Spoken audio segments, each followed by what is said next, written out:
I'm live. All right.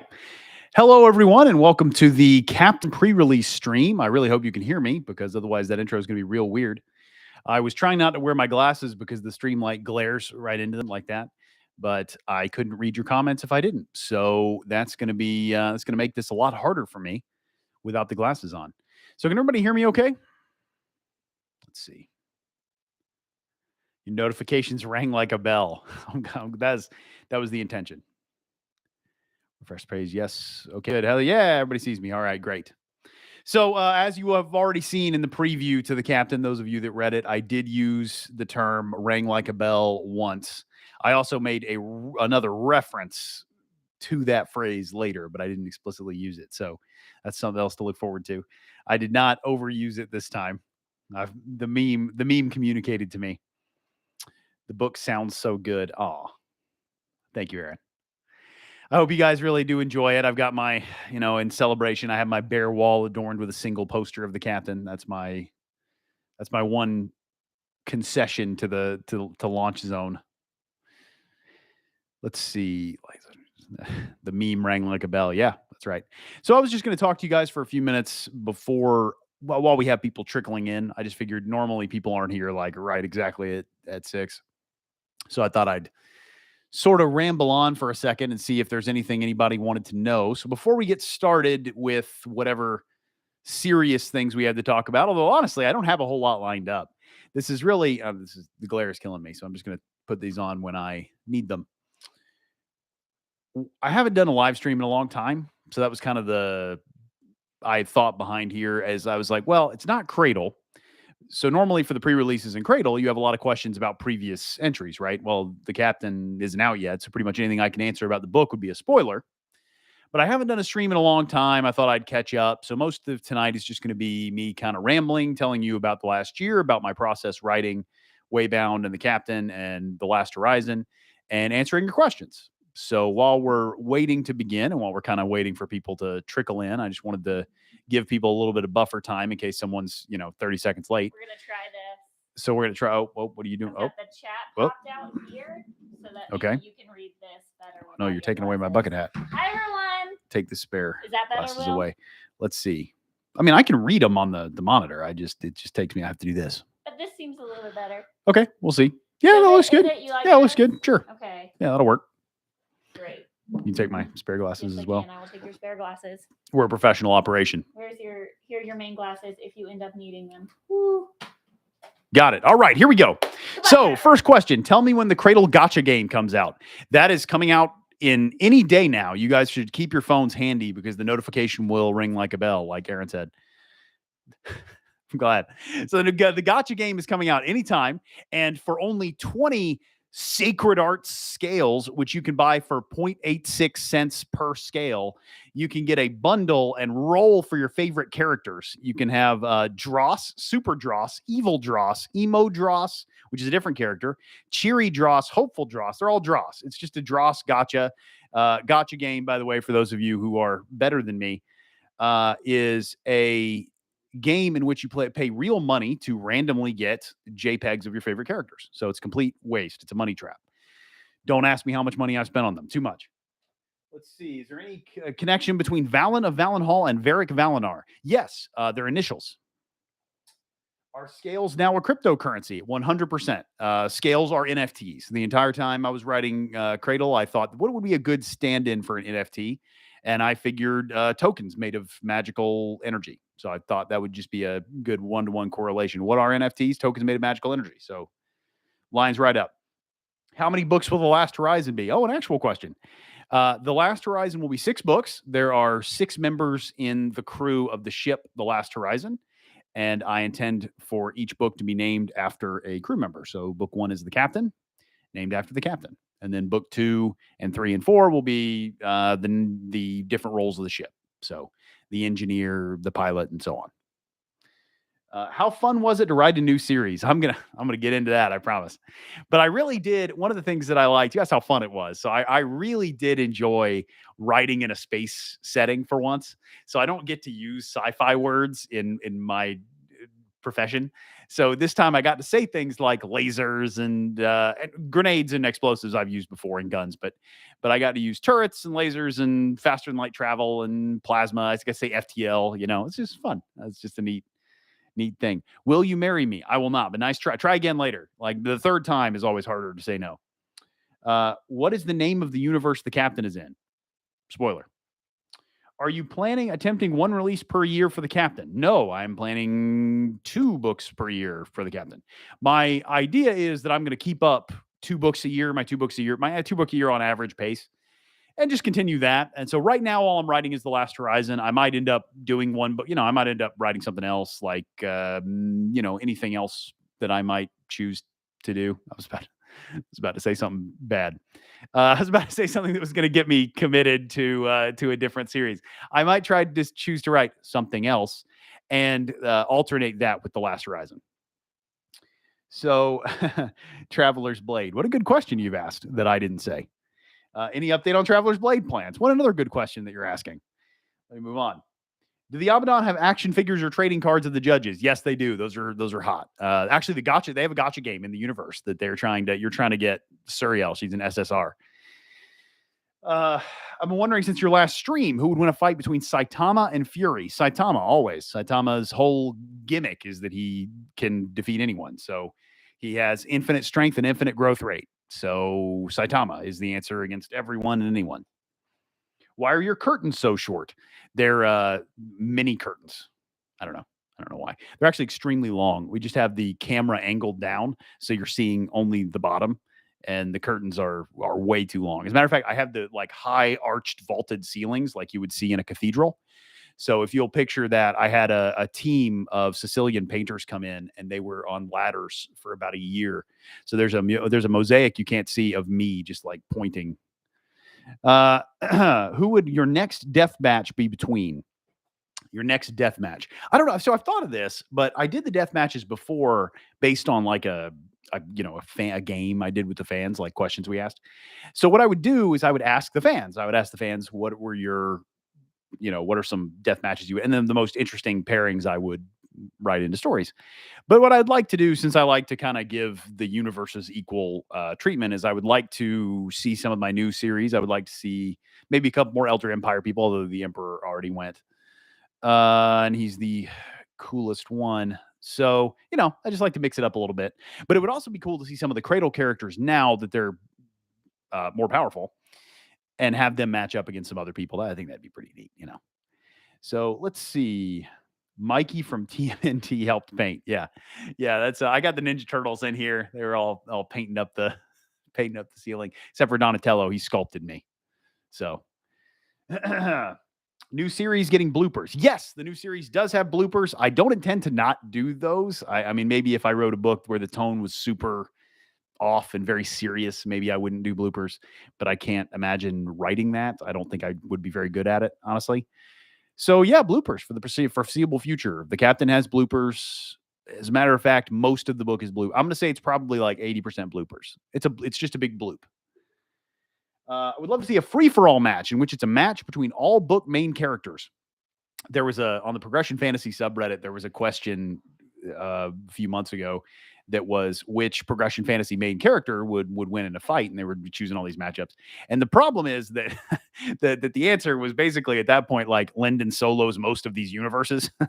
So that's the problem is that the Cradle scale's way too high.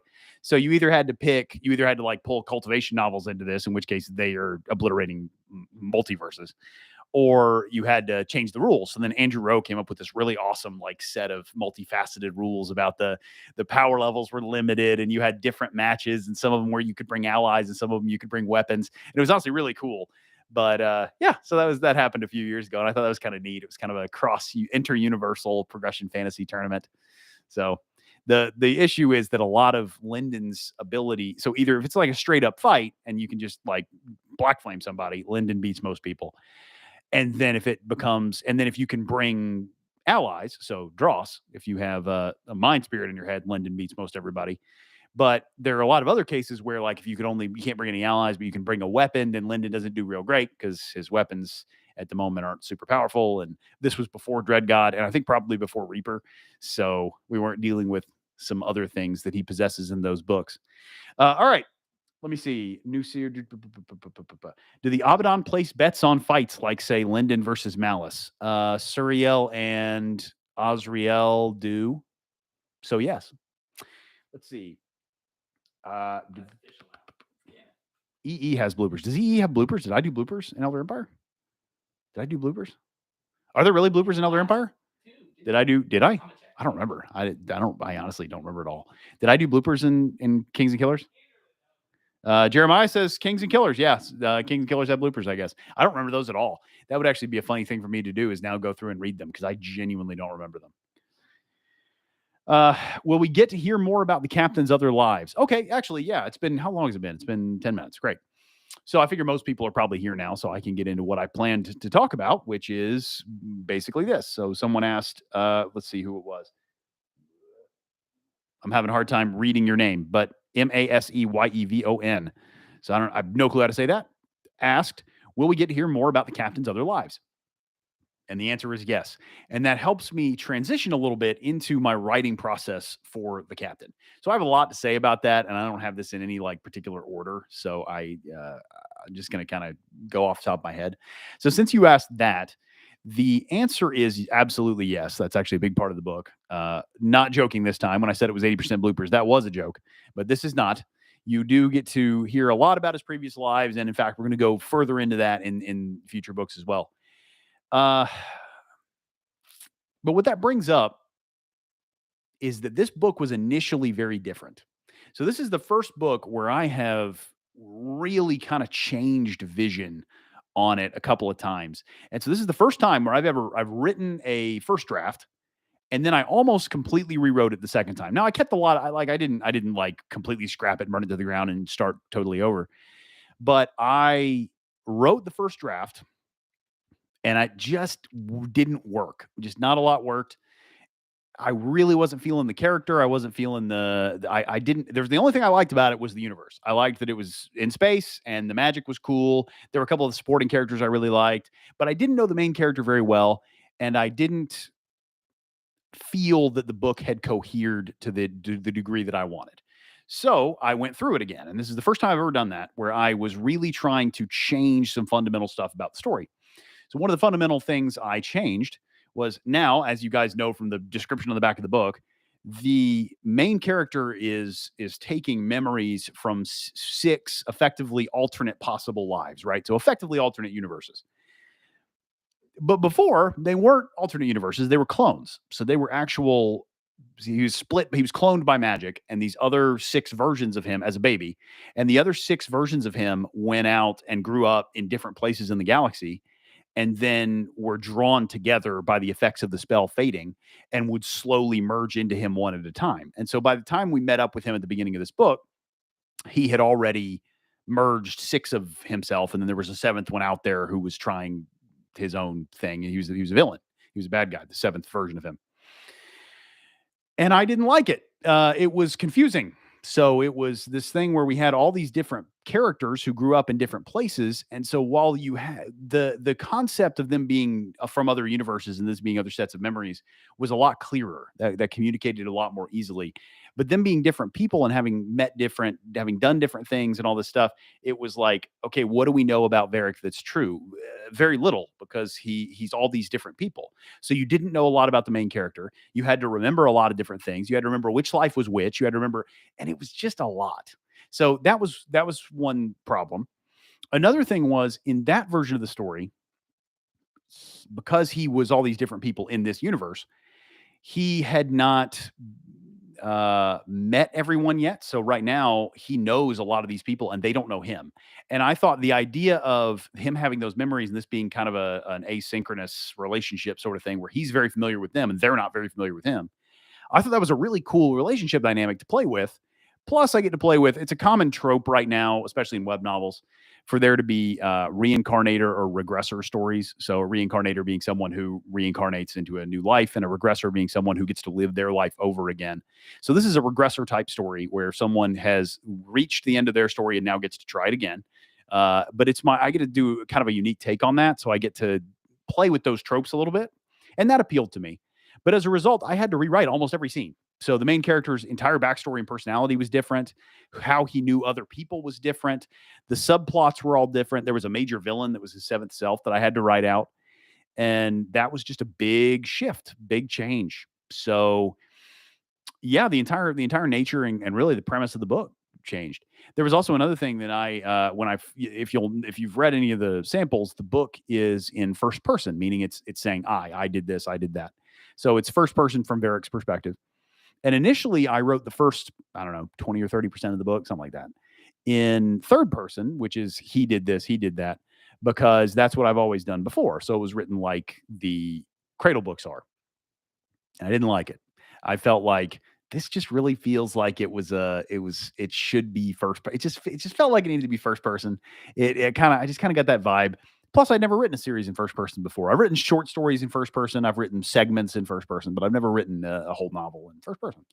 So I wanted to try that. It was interesting. It was an interesting experience to do. There are a few things you have to do a little differently, but one of the things I thought was that I switched. So 20-30% of the way through, I switched to first person, and I thought this will be easy. I can just go back and change the tense of the first sections. I can change the point of view. I said tense. That's what threw me off. But I can change the point of view in the first 20 or 30%. That'll be easy. It was not easy. It was very difficult. It really sucked. I hated that. And so that really set the tone for the rewrite, where I was going through like, oh, good. I have to rewrite every single sentence in this entire thing. That was terrible. I hated it. So yeah. One of the other things I realized was that it doesn't really matter whether it's in first person or third person. So it was more fun for me to be in first person. And there are certain advantages and disadvantages. It's very subtle. But for readers, it doesn't matter that much. It really just doesn't. So it didn't make that much of a difference. So it probably wasn't worth the effort I put into it. I probably should have just written the whole thing in third person or committed to first person from the beginning. So those are some lessons I learned. Another lesson was I always give people the advice to don't stop midway and change things, even if you know it's going to change. Finish the first draft and then work on that draft. And I took that advice. So I wrote that draft. I rewrote that again, and then had changes for the second draft. And I got both those drafts to the end first. So I took my own advice. I was not a hypocrite. Yay! I did it. All right, let's see. Which clone are you? I am the 82nd clone. It took me a lot more tries than it took Varric. So most of mine just died in obscurity in cardboard boxes. That's actually 90% of them. Let me see. Is Lost Horizons set in the Abaddon universe? Good question. So the first book I wrote as though there's no explicit connections to the Abaddon or anything in this book. So I actually had a couple and removed them. So there are now it's not, you could read this entire book having not read Cradle, you would never think there's anything connections. And the reason I did that is because I wanted new people to be able to come into this and not feel like they had to have any out of context knowledge without having read Cradle. So I wanted them to be able to enjoy the book without feeling like they had to go back and read 12 other books. You know what I mean? However, there, of course, are connections, and those will be made more explicit as the series progresses. As a matter of fact, I shouldn't be telling you this, but I started working on book 2, and thanks, Sam. And I I opened like right out of the gate with a connection, but I'm probably going to tone that down a little bit in rewrites. But yeah, so there is stuff. There are definitely connections you're going to be able to make. It's also, you really don't have to have read Cradle to enjoy The Last Horizon, or even to pick up on these it's a lot. If you read Elder Empire, it's kind of like that, where there's overlap with Cradle and the Abaddon stuff. But if you don't read Cradle, you still get the full story. So it's nothing that you're going to read this and go, well, now I have to go back and read Cradle. That's the thing that I wanted to make sure I communicated. So this is not, people have asked me before if I'm planning on doing an Avengers style series where everybody gets together in the same series. And this is not that series. I'll say that. So maybe I will in the future, but not here. Will we ever know which sector this universe is in? Yes. Yes, you will. At the end of the series, Lyndon. At the end of the series, Lyndon will recruit the main characters. Yes, Vale, you know that's a spoiler. That's a spoiler. That's a spoiler for 2 series. That's a double spoiler. That's like an extra helping of spoiler. Let's see what. About 11 and a half hours is the audiobook runtime. So apparently I've just learned. So that's about right. I was going to say, yeah, I was going to say roughly 12 because it's about, I think it's roughly 120,000 words. So that's a little longer than Black Flame. It's about 10% longer than Black Flame. So yeah, roughly that's about where it is. Is there a strict progression system in the Captain, or is it more loose magic like usual sci-fi and fantasy? It is. That's a tricky question a little bit. So the real answer to that is the second one. It is a looser magic system than you would think from like Cradle, right? There aren't defined ranks. There aren't at first. All right, moving on. Are you planning a Cradle TTRPG? So tabletop RPG. Asking me if I'm planning a Cradle setting or a Cradle RPG with Cradle. I am not. I'm not going to write that. It's not a good use of my time. But it would be cool. It'd be neat. I think it'd be a cool system, a cool setting. Honestly, the one I thought lend itself the best to a tabletop RPG would be Traveler's Gate. I just think that the territories just for character building are just great. Their story hooks, their flavor hooks. They're just, it'd be so easy to just build your character. It's kind of like how in D&D 5th edition, you have some classes that have a lot of inherent flavor to them. So you have paladins with the oath, and you have warlocks with the patron, and then you have other characters who like are kind of blank slates. So you have like fighters where it's like if you're a champion fighter or a battle master fighter, there's nothing really setting you apart. There's no inherent flavor to this. Now you can of course add it, but I like the ones that have something built in. So that's always fun for me. So in Cradle, it would be paths, right? Paths, but the paths are so free form and so able to be customized that it's on you to build a really cool path. So anyway, that's more into that than I ought to have gone. Let's see. How many details have you nailed down for this world and its magic, like Ascension? Okay, well, I'll go a little bit more into the magic system then. So what I meant by that a second ago was it's not an explicit progression system like it would be in a lit RPG or a cultivation world where there are different realms and you ascend through them and whatever. But it's a lot more, like I said, the main character calls himself a wizard. There's an archmage rank. It's fluid, it's cultural, they use terms. But there still are levels, there are tiers, and the characters start at the top of those of their respective magic systems. So there are a few systems in the universe that the characters go in. I'm trying to. It's hard to talk about this without going into it when there are no books out. You know what I mean? So I don't know what is a spoiler, but here are some things that exist in the universe. There are wizards, so there are magic users, just magic. So the magic that comes from the aether, which is a magic energy field that pervades everything. It's a force. It's the force, you might say. But they use this energy and they cast it with spells or incantations, staves. It's a very, very traditional magic. It's magic-y magic.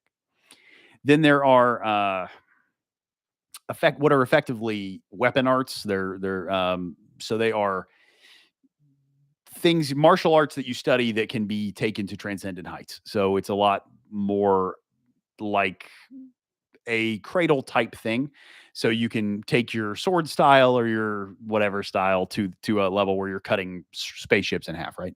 So that's another thing. And then there are aether technicians. So again, aether being the magic-y dimension.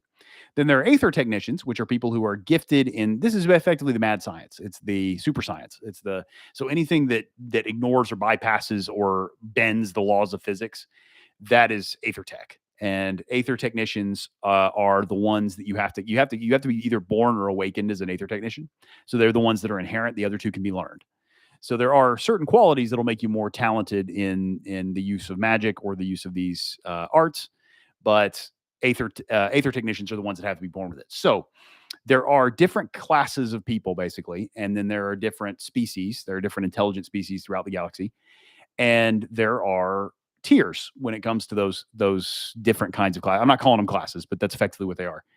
So it's funny. I just talked about tabletop RPG because there's actually a lot of tabletop RPG style stuff happening in this universe. So it would be a good adventure setting. People have likened it to Spelljammer, which is D&D's magic space fantasy universe. It is kind of like that, yeah. But it's it's not quite as they're not using Spelljammer vessels, so they're not using actual like marine vessels. They're using spaceships. So it's more sci-fi than that, but not too much more. All right. How many midichlorians are attracted to high aether individuals? So you'd have to do a blood sample to find out. That's one of those things that you would want if you were a wizard. You would want to keep your midichlorian count very secret, so secret that nobody talks about it, and the main character doesn't ever think that word. But if he did, it would be high. Does the magic system include any intent in it like your other series? Yes. Hi, Will. My very real Australian brother is very excited to read The Captain tomorrow. I'm so glad for your very real brother down under. I'm glad that. That's right. So many. This my long lost Australian sibling. All right. Just let me see what time is it? We're about to. Yeah, I don't want to get in. I was about to get into another big topic. So instead of doing that, oh yeah, I got a mug. I haven't enjoyed the mug. Can icons be touched from any iteration, or is that unique to Cradle? So the way icons manifest is different from iteration to iteration. But these are universal forces. These are cosmic things. You do resonate with icons as you from other iterations. And as a matter of fact, that is something that one of my beta readers already noticed. The concept of magic in the Last Horizon universe is very compatible with icons and intent and all this other things. And we're gonna go into that a little further as we get in.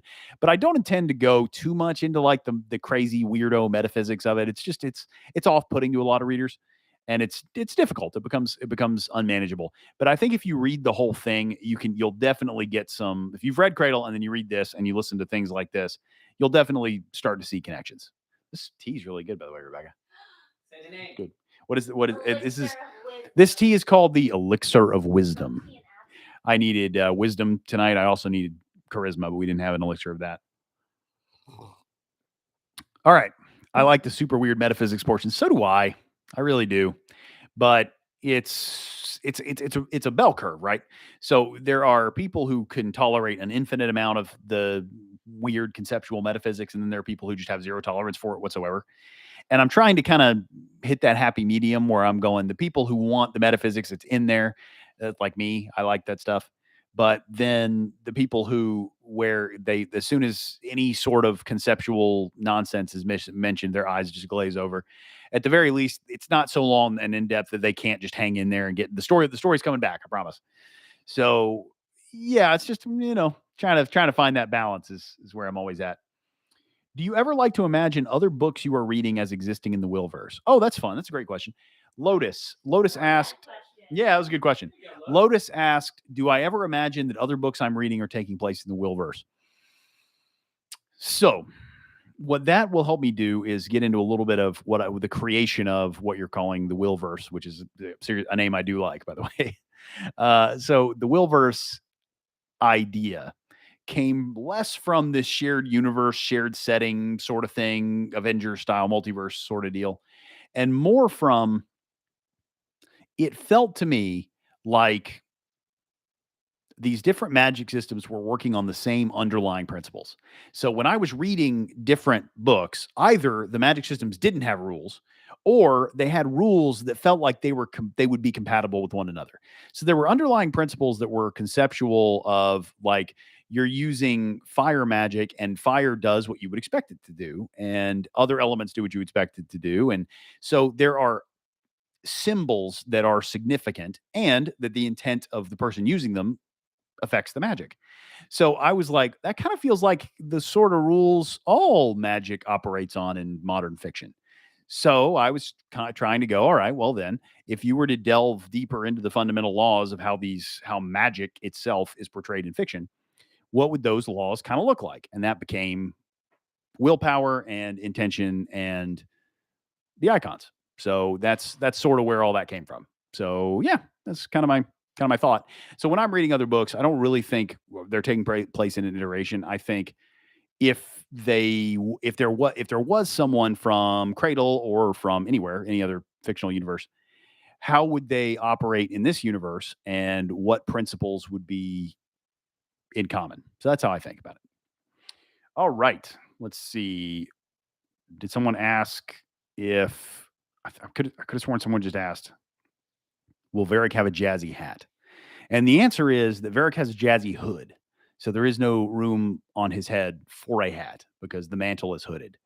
So unfortunately, no hat for Varric. He might own a hat, but it's not like his main thing.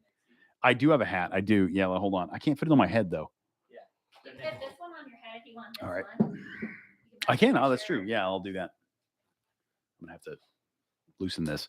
Hoodies are canon. Yeah, I mean they are. This is a like space universe. They've got hoodies. You better believe it. Ooh.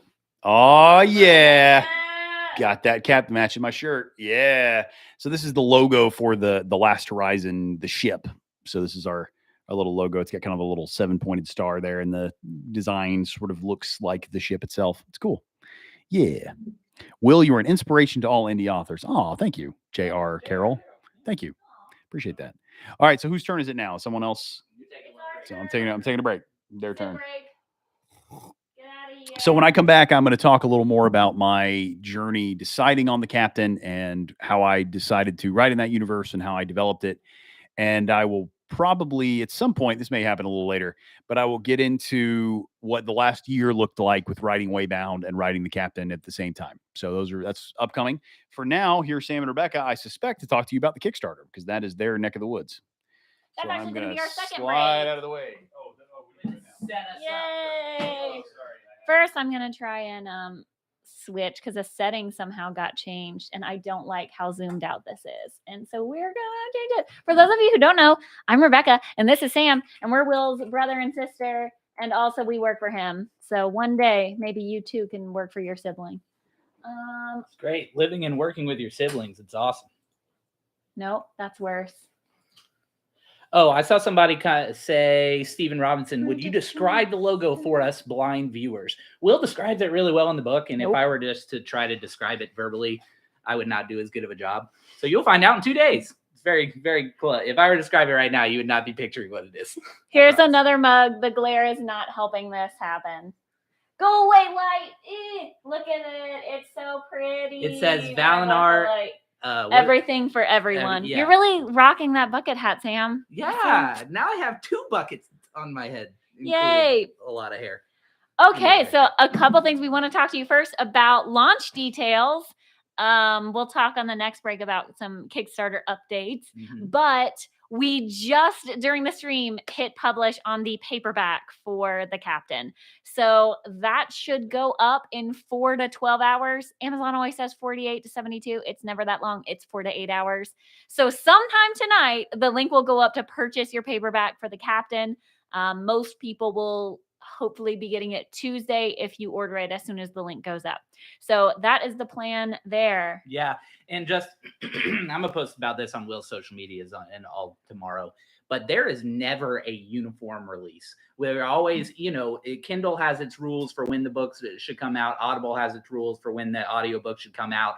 And there's just always a couple hours of discrepancies there. So it's just something that you should be able to get the ebook midnight in your time zone, and you should be able to get the audiobook midnight in your time zone as well. No, audiobook is not. Audiobook is all available at midnight Pacific Standard Time. Yep. So that is when the audiobook comes available. Yeah. So midnight Pacific is audiobook, and then it's also the ebooks are so weird. This is Amazon policy for ebooks is midnight, like he said, for the store. So it's not even necessarily your time zone.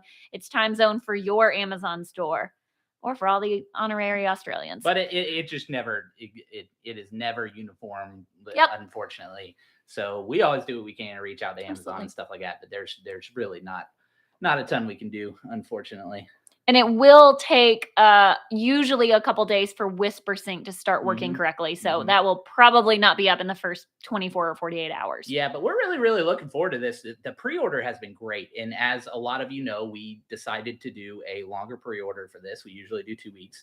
And it's been really awesome. We've been seeing a lot of ups and downs in terms of the amount of orders and stuff. It's been cool to see how this pre-order. We have no idea how this is going to go, obviously being a new series. So it's been really cool. Thanks for showing up, guys. That's just really, really cool for us. So we'll talk more about the Kickstarter in the next break, but I do want to talk about paperbacks. We announced this like a week or so ago, but when we did the print run for the Kickstarter books, they went up a size. The Cradle books are now larger. So the paperbacks went from a smaller size. The last 11 books have been published at this smaller size, 5x8. And now they are a larger size of 6x9. So when Waybound comes out, there's actually going to be two options. And we know there's a little bit of chaos, but the point we're just trying to communicate right now is if you don't have all of the paperbacks, contact us with what you're missing, because we're trying to make sure everyone gets a set of the books all the same size. Message on any of Will's social medias or my Reddit profile or Discord or whatever. Just contact us in any way that says Will White. Preferably not YouTube, because I don't check that as much. But if you need the right size books, I mean, we'll make that happen. And Waybound will have the smaller size, so all of your series will be the correct size for a couple months. So that'll be up for a little while. So we'll make sure to take care of everybody like that. Yeah, we're still figuring everything out. So there's a little bit of confusion, but we just want to make sure everyone is made whole. Okay, I've got to Did you guys chat for a yes. second. Go ahead. You first. Okay. So first of all, somebody asked us earlier, are we going to be at DragonCon 2023? Yes, we will be at DragonCon. Woo! Speaking of that, Sam and I were at MegaCon yesterday. That we were. And we just decided late, we were like, hey, let's just go ahead and post and see if anybody wants to meet up. And there is one of our friends was there. We kind of ended up missing them. Hey, Nate, if you're on here. But it was really cool being there at MegaCon, and there's a ton of people. So we're considering right now, one of the things that our team is talking about is switching our event from DragonCon to MegaCon, because that'd be way easier for us. Also, MegaCon is huge and comparable to DragonCon, and there's a big airport and all that. We haven't made any decisions, but that's we were kind of like scoping out the lay of the land. So yeah, so we're thinking about in the next couple years, maybe having a big fan event at or around MegaCon, because that is here in Orlando, which is where we are all located. Maybe both if Will doesn't die. Michael, how about them Lakers, Sam? Best defensive team in the league since the trade deadline, Let's Sports go. are so great. Also, hello, Kalyani. I hope I am saying that correctly, because you are the greatest, but I'm not sure I've ever said your name out loud. We just got a report on Facebook right before this who interacts the most with the page, and you were number 2. Number 1 was our mom. You were second. Mom! Jess, you were up there as well. Also, this is a cool mug. Thank you very much. And we did get the Elixir of Wisdom tea at MegaCon. Jess, I say that. They're if the you're best. Jess Horn, I really don't know your last name. Sam, I really do think, per the chat, you should go fishing now that you have this hat. I have my pole in the garage. I'm ready. Let's go. You can do that. Somebody said sports ball. Yeah, sorry about that. I had to bring up terrible That's things. my person JR, there. will the audiobook launch at the same time? Yeah, we pretty much always do simultaneous audiobook releases, but give me a few hours difference. Show off your swords. Oh, yeah. He's very excited. You asked him the correct question. He will now come and never leave, and this is now just going to become a sword demonstration. You can stay Speaking in. of things. You can stay in, Rebecca. I just decided that I was going to show and tell. Someone sent us a full case of these 12 Oreo packages. Stuffed Oreos. We still don't know who. So if it was you, let us know. Yeah, no idea who that was. I'm going to get out of the way so that you can have fun with your show. I want to be under the sword. Yeah, I'm working on my Fellowship replica sword collection. So now I have Aragorn and Gandalf. So it's time to keep working on those. Next Kickstarter will be for me to get extra swords. All right, I guess it's my turn. Bye, everybody. I was afraid of being around with him holding swords behind me because he might drop them on my head. I was under the sword of Samocles. What is this? A ranger cut off his gut. Thank you, Sam. Someone got that Damocles reference. I like how the people Sam could have played as just now, he decided Arwen was his choice. That's a character I most identify. That makes sense, honestly. All right. This is a House of Blades. That's pretty good, Michael. Michael, that's from Michael Manning. That's pretty solid. I like that. All right, let's see. Will you have a? Trying to see if there are any other questions, but mostly these are for Sam and Rebecca, which makes a lot of sense. Does the sword ring like a bell? Only when Yeren has it. So when Yeren has it, absolutely. When Yeren's over, she's visiting. I'm like, here, try this. She's like, wow, this really does ring just like a bell. And I was like, that's exactly what I said. All right. Rebecca, do you have can you grab me the poster board? Have that, just have that ready. Okay. So, don't hand it to me yet. Just have it ready. It's like surprise.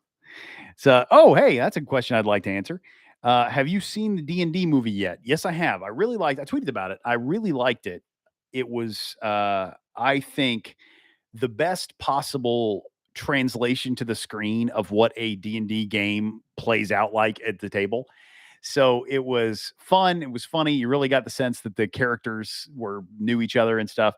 But one of the things I like the most is like the characters try stuff that you got the sense that the DM had this whole thing set up, and the characters are just like running off on their own, trying another thing. And so then they make it work through this weird, like rigged logic, and the DM's like, yeah, cool. And you can like see the movie running with it.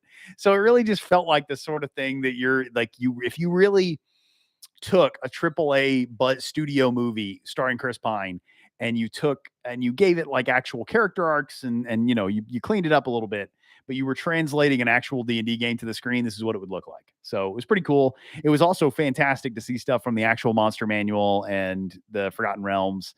They're talking about Baldur's Gate and their Neverwinter and, all these locations that I've read about since I was a kid. And now they're on the big screen with this. It was cool. It was a lot of fun. And more importantly, it moved quickly. It was neat. The characters were very engaging. It was a really interesting, funny movie. I enjoyed it. I thought it was really good. So I really liked it. Anyway, this is Jeremy Irons' Erasure. It is. Jeremy Irons did a great job, but that movie was not good. Jeremy Irons always does a good job. All right. What was I doing? Oh yeah, because I prepped for that. Okay. So had to get me back in my zone because I was thinking about D&D now. I was trying to figure out what to write after Cradle. So this was a couple of years ago, 2 years ago. I was trying to think, what am I going to write when Cradle's over? So I was planning Reaper, Dread God, and Waybound at the same time. And I was thinking, okay, what is the next series going to be? Because that's going to affect how I end this. And I was just one of those things that I was thinking, okay, out there in the future, what am I going to want to have done next? And so the obvious answer was Traveler's Blade, right? Go back to the Traveler's Gate universe, write another trilogy. And I was like, I'd like to do that, but it's just, I realized it was since 2016 that I last started a new series. And I really like coming up with new stuff. I just enjoy it. It's fun. So it's one of those things where I'm going, yeah, would it be better to stay in an established universe? Yeah, probably for cash flow and whatever, for it's more popular. But I want to do new stuff. I just want to be writing new series.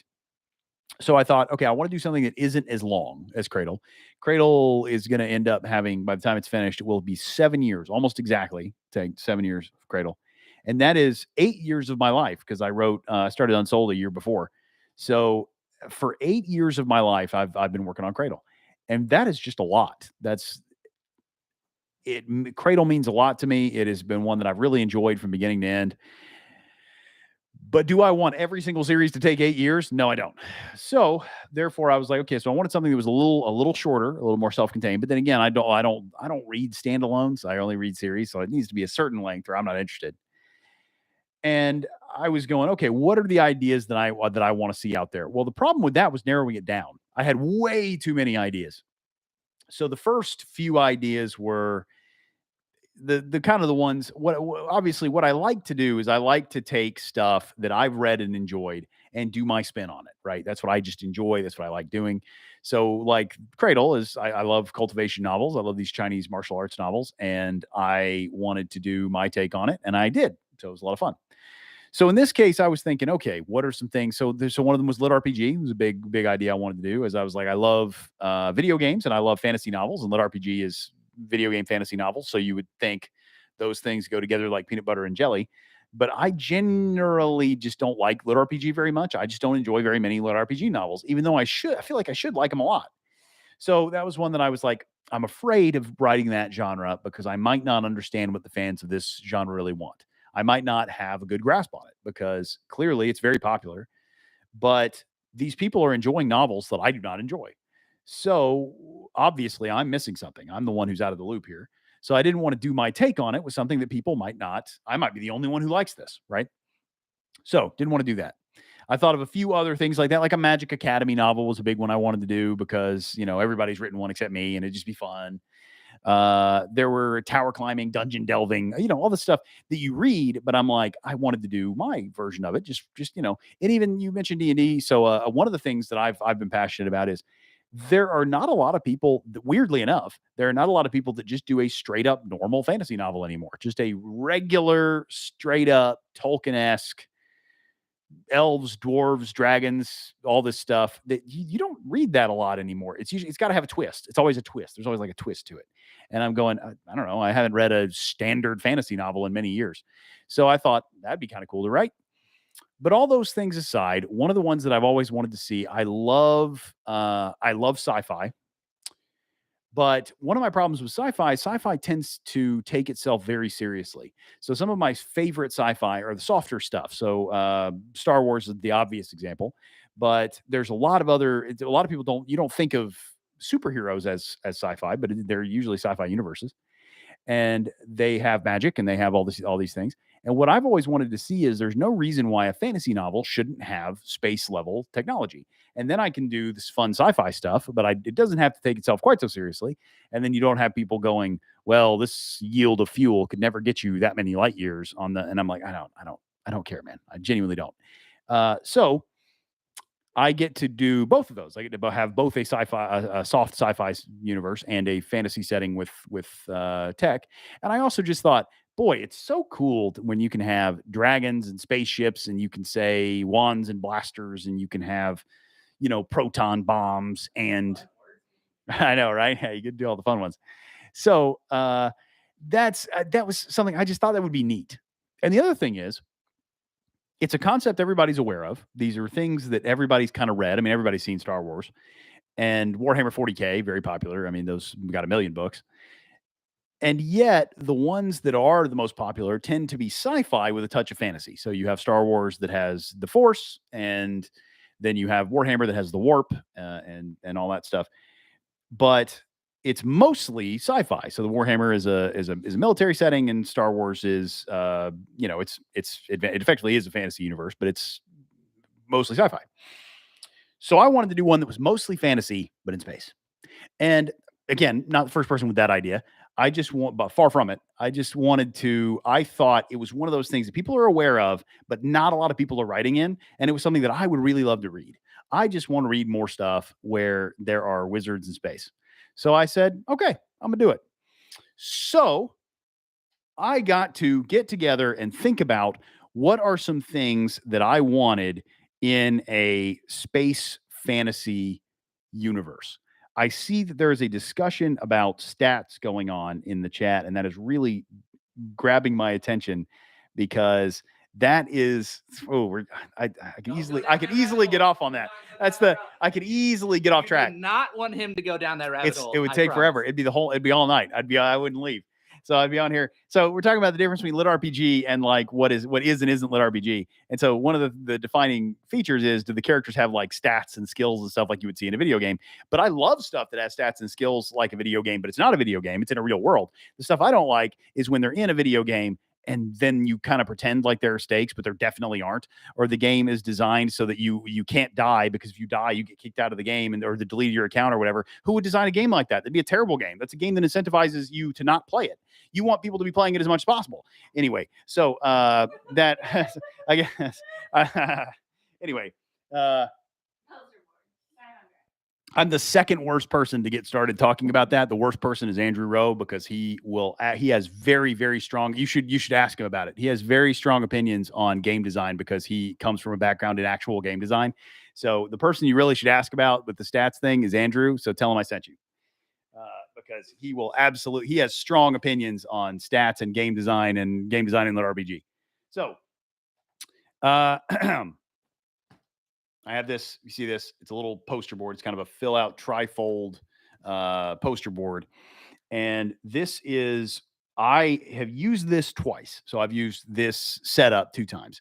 Once was when I was deciding on Elder Empire. I wrote on sticky notes all of the ideas I had for different series. And then I was using them, pros and cons. And I was trying to decide which concept I wanted to go with the series. And then this time, to try and go, okay, what kind of space fantasy universe do I want to set up? So this is embarrassing for me to show off, because you're going to get to see this is a real peek behind the curtain. Sam, could you come here with this? So first of all, we're going to hold it back. You won't be able to read it from the ear, but I just want you to get a sense of the layout. So this is, I know you can't. Oh wow, that's the glares. I wish right now. I wish it wasn't white. Yeah. Okay. So you see that I have sticky notes. They're only alternating colors just so it's easy to distinguish one from the other. And then in the middle, I have kind of a different color. So on the left side, I have the different kinds. I know you can't read it. I'm just explaining it real quick. So on the left side, I wrote the space fantasy or fantasy style universes that I might like to adopt. And then on the right side, I wrote what would they look like as a space fantasy universe written by me. And then in the middle, I kind of had how they blend together. So we're gonna grab this, and so I'm gonna I don't want to pull these off because it's gonna take. So the left side here. I can pull it off. So you see, we've got but it's getting it back on. I just want to keep this, so it's all right. So I have Firefly here. Can we get this? Can we show this? Yeah. So look at it. We gonna figure this bad boy out. All right. Yeah. Professional organization. Here we go. Yeah. That's very, very bright. Oh yeah. This is not going to work. Okay. So we got Firefly. It's mirrored in my vision. Can you guys read that? I don't know. Hand it to me. There you go. Yeah. You can turn. Oh, you can see it. Okay, great. So hand it back. Now you can turn the light back off now. All right. So we have Firefly, and so I had the structure of, I wanted you said just read it. I'm going to read it, but I wanted you guys to see it so that you could get just a glimpse of what kind of thing I was doing, because obviously you can't read all of this at once. So I had Firefly, and the bullet points I had are what makes Firefly a compelling sci-fi universe, right? And it's episodic adventures, colorful crew. They explore the setting. They flesh out everyone's past. And then I said, basically D&D in space. So it's kind of funny that I had that note on here. And was just talking about D&D. So I have a variety of stories over here on the left of the board that represent the kind of structures I might want to use for the series. So I have Firefly, I have Star Wars, I have Dragon Ball Z. Dragon Ball Z is another one that's technically a sci-fi universe, but it's a soft sci-fi that's really fantasy. And so obviously it's got afterlives and magic and all this stuff. I have One Piece on there, even though One Piece isn't sci-fi, it is fantasy. But again, the One Piece overlaps with Firefly, where it's a crew of people going around on a ship, right, doing adventures. So I thought that was a structure that might work, where we're going into. So one of the structures for One Piece is there's always a central character in every arc in One Piece. There are a few central characters that have arcs and undergo. Now the entire crew participates in every arc of One Piece, but it's only about a few of the characters. And I thought, that was a structure I could adopt. Let's see. I have, the Labors of Hercules, just the myth. One of the cool things I thought would be a neat idea as a series structure is a mythical character like Hercules going through a series of tasks that are set to him from a higher being or something that he has to do. So Labors of Hercules is one that I have on here. I also have let's see. Yeah, Warhammer and Metroid. Well, funny enough, Metroid influence ended up being stronger than a lot of these others. But yeah, so I went through all that stuff, and then over here, I made up like space fantasy names for each one. So instead of Star Wars, it's Star Wizards. Instead of DBZ, it's DBM, as in magic. So I know. I know, man. This is next level. This is 300 IQ titles. That's what I'm saying. I'm really. That's right. This is it. This is the key to the New York Times list. Is this kind of originality? One piece I have is one space. So these were over here are the bullet points of what my adaptation would be if I took this structure from this existing series and I adapted it to a space fantasy universe. So I took a structure of something existing that I really liked, and I said, okay, how would this look in space? And then in the middle here, again, just quick layout in the middle of the pale blue ones, I have bullet points of, okay, so then looking at all these, if I wrote this in a space fantasy universe and I put it over here, then what are the things that really do make the cut? So I was able to go, okay, when I'm looking over all these, there were a few things that stood out, something that I would really like to see from these different stories set in space, and what I would really like to see from the structure of the series in general. And that was what I put in the middle. There was a lot of this. I think some of them are spoilers, so I don't know that I want to go into specifics there. But it's stuff like, I mentioned the colorful crew. You want to have a crew of people that get to know each other. You want to go into their backstories. You want there to feel like there are multiple factions in this universe that have long history of interacting with one another. Magic should be baked into the setting, just like sci-fi tech is in any other sci-fi universe. You want to feel like people have their own ideas of what wizards are. You want to feel like the people on the planets that they visit have their own problems and troubles that these characters are just getting a taste of. So it was that kind of thing that I thought, oh, okay, this is interesting, because there were a few overlapping concepts that I thought applied well to the series, The Last Horizon, that I was developing at the time. And those became my guiding principles in writing the series. So that was kind of the process I went through. So I wanted to show that just because I have a prop. So I just thought I'd tell you that I genuinely did that. I spent a couple of days on this. I spent sitting down there thinking about, and it really was about thinking through what series I liked. Why did I like them? Why did I feel like this structure would apply to a space fantasy universe in particular? And then what would I do with it? And then what does that say about how I like the book? So there you go. That was one of my starting places for this series. All right. Let me check on some questions, see if I'm crewmate that gets lost all the time. No, Sheldon, the problem with having a crewmate that gets lost all the time is that I don't want to self-insert into this story. So I've said this before. One of the running gags in One Piece, if you're not familiar with One Piece, Zoro is the crew swordsman, and one of his like quirks is that he has zero sense of direction and he'll get lost in a straight hallway. And I was like, that's like me, but for real. Like that's not a joke. It's not a gag. It's legit. I could get lost in a room without moving. I remember the time you got lost using the GPS. Yes, that has happened. Rebecca, your computer went to sleep immediately. So yeah, that's for real. That's a flaw that I have. How many books would you make one space? So again, I wasn't talking about like actually, like I was never proposing I actually do this. This was just a kind of a thought exercise to get my juices flowing. I was not going to write Dragon Ball Z, but with magic, although that sounds awesome. Let's see.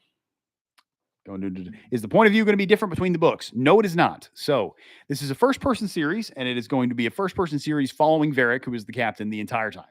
So when we get the captain is from the captain's point of view, but the engineer will not be from the engineer's point of view. It will be from Varric's point of view, but about the engineer. So that'll make a lot more sense when you read the book. You'll get it. But yeah, so they are not each first person from a different person's point of view. Do not worry. That would be very confusing. How many crew members can you say? Yes, I can. There will be 6 crew members of the ship. Someone else asked me, will the crew members change or are they set at the beginning? Good question. Have you read Starship's Mage? I have. Yes, I have. Yep. So I had read that one already, but I had there were a number of books and movies and TV shows and stuff I read to prepare for this. Oh, that's something we were talking about earlier that I would be kind of good to mention. So one of the most common questions I get is that any writer gets is where do you get your ideas? Like where do your ideas come from? So that's always a hard question to answer, and it's one that kind of stereotypically writers really don't like getting, because the answer is I have a million ideas. I have literally unlimited number of ideas. I never struggle for coming up with ideas. Coming up with ideas is the easiest part of this whole thing. That it's narrowing them down and choosing the right ideas and putting them in combination and executing them. Those are the hard parts. Coming up with ideas is easy. But I think when people are asking that question, they're asking a couple of different things. And one of them is, how do you determine which ideas to go with, which is part of what I was doing on this board. And another one is, how do you get inspired? Where does your inspiration come from? And I find that when people talk about inspiration, they talk about it in a way it's not wrong, but it's not like it doesn't represent what my experience with inspiration is. So for instance, a lot of people say Akira Fury is inspired by Goku, right?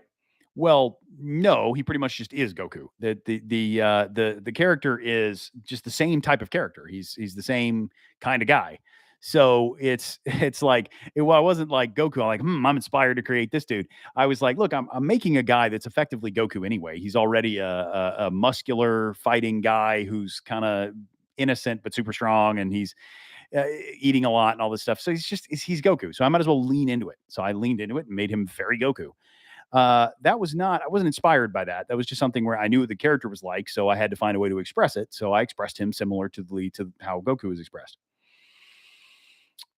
What inspiration is to me is I am looking through things that remind me why I liked them in the first place.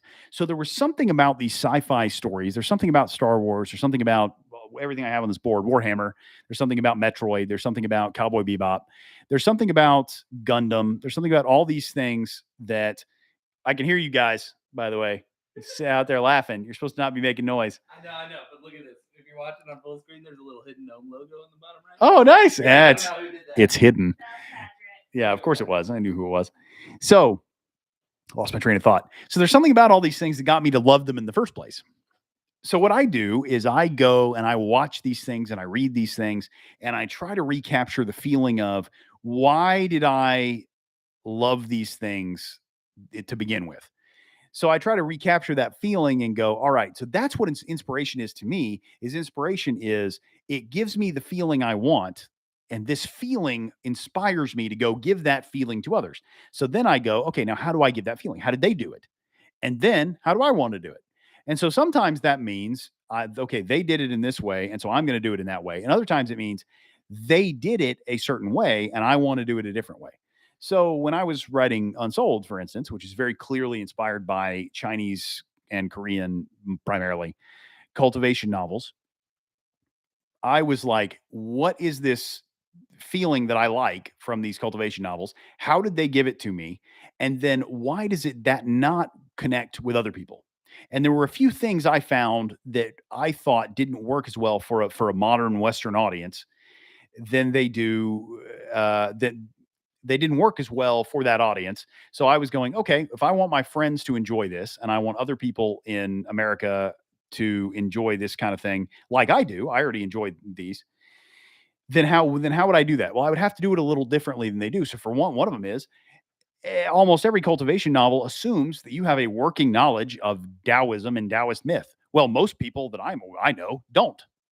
So either I have to teach them all of that, or I have to come up with something that has no connection to that real world belief system and ancient mythology. So yeah, that's the kind of thing I'm talking about. So I read a bunch of cultivation novels. I went, what is the feeling they're giving me? How did they do it? And then how do I want to do it? And to me, that's what inspiration looks like. So for this series, I read a lot of sci-fi and space fantasy books. I watched a lot of sci-fi and space fantasy movies and TV shows and stuff. And of course, I'd seen them all already, but I was trying to go, okay. So one of the things I watched was Treasure Planet, the Disney movie. I watched Titan AE. Those I both remember loving as a kid. I did not like them so much as an adult, including Treasure Planet, which is apparently heresy to some people. I did not like either of them. I loved them as a kid. As an adult, I was like, boy, these are boring. But they were still very cool. They still like awesome planets and stuff. But yikes. But anyway, I liked them as a kid. And they were, and then, so Cowboy Bebop was one of the ones I mentioned. So again, as Cowboy Bebop is one of those anime that like some people consider like a pillar of anime, like it's one of the best anime ever made. And I watched it as a teenager, and I was like, yeah, I mean, it's good, it's a good show, but it wasn't one of the ones that really inspired me or made me go off and was like, yeah, I gotta. But it was cool. It was a good show. So I haven't rewatched it. So when I was getting ready for this, I watched the live action Cowboy Bebop on Netflix, and I was like, it's all right. It wasn't too bad. It's a Netflix adaptation. What do you want, guys? I don't know why everybody's complaining about it so much, but I watched it and I was like, it's okay. And then I went back and watched the actual anime, Cowboy Bebop, and yeah, boy, the Netflix adaptation does not hold up. Yikes. The the anime is way better. So I remembered it being good, but I didn't remember like how good it really was. It's very good. Anyway, that's a little bit of a tangent, but I went off on all those things. So there's a ton of anyway. So this goes back to all the sci-fi. There's a lot of references in the Captain and the Last Horizon. There's a lot of jokes. There's a lot of things that are nods and winks to different sci-fi universes. There are that I really love. Like I said, there's a lot more Metroid influence in there than I realized there would be. What else did I? Oh, right, yeah. What else did I do to get inspired? Okay, so another thing that that's okay. Someone said, as an adult, I fell away from anime because of the goofy aspects. Cradle gripped me unbelievably. Thank you. Totally understand falling away from anime. I was watching anime the other day and and Sam walks in, and after like 5 seconds, he just starts laughing. And I was like, this really happened. This is real. And I was like, what are you laughing at? This is a good show. And he was like, look, man, I'm just saying these are the anime deserves the reputation that it has. And I was like, that's fair. I can't argue with that. I like some anime. I know. I wasn't throwing you under the bus there. I'm just like, I get it. So one of the memes I've seen is that every anime has some amount of anime BS, and you don't know what type someone's tolerance how much tolerance someone has for a certain type of anime BS. So you can't recommend anime to people until you know their tastes. And I'm like, that's very true. There's some anime nonsense that I can't tolerate either. So anyway, that's back on track. So one of the things I wanted to do, I can't lie, when I read Cradle, I could only imagine Akira Fury as Owen Wilson. So it's funny because there are only three men on my dream casting list. And they are Owen Wilson, Danny DeVito, and Danny DeVito's twin brother, Danny. So that's it. I feel like every male character could be played by those three. Anyway, so inspiration, in addition to watching those movies and shows and reading books and stuff, I also wanted to do some things in real life that would really immerse me in the experience. So one of the things I did was I went to the recently opened space-themed restaurant at Epcot in Disney, because Disney World's very close to where I live. So I went to the Epcot park, and they have a Space 220 is the restaurant name apparently.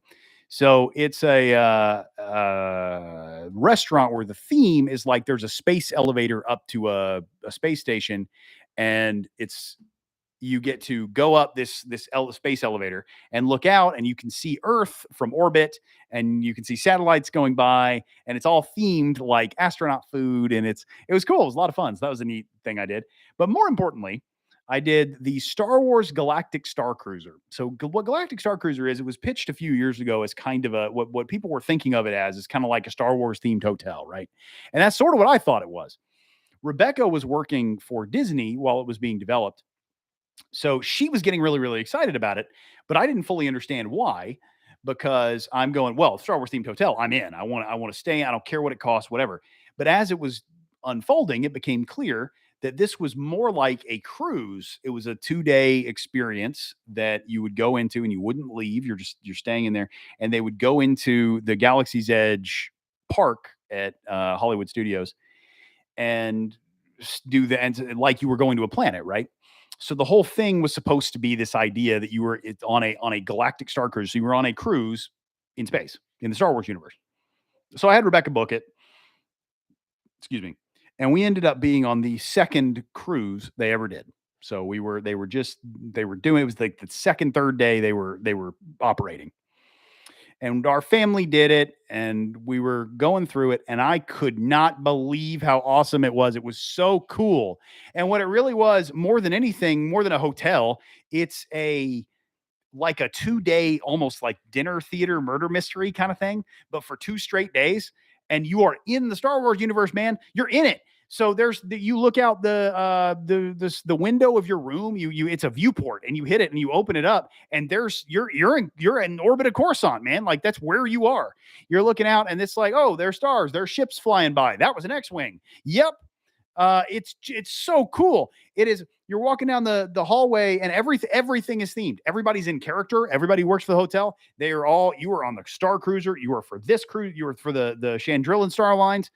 The food is themed. Everything is themed. They're all talking to you like you are in the Star Wars universe.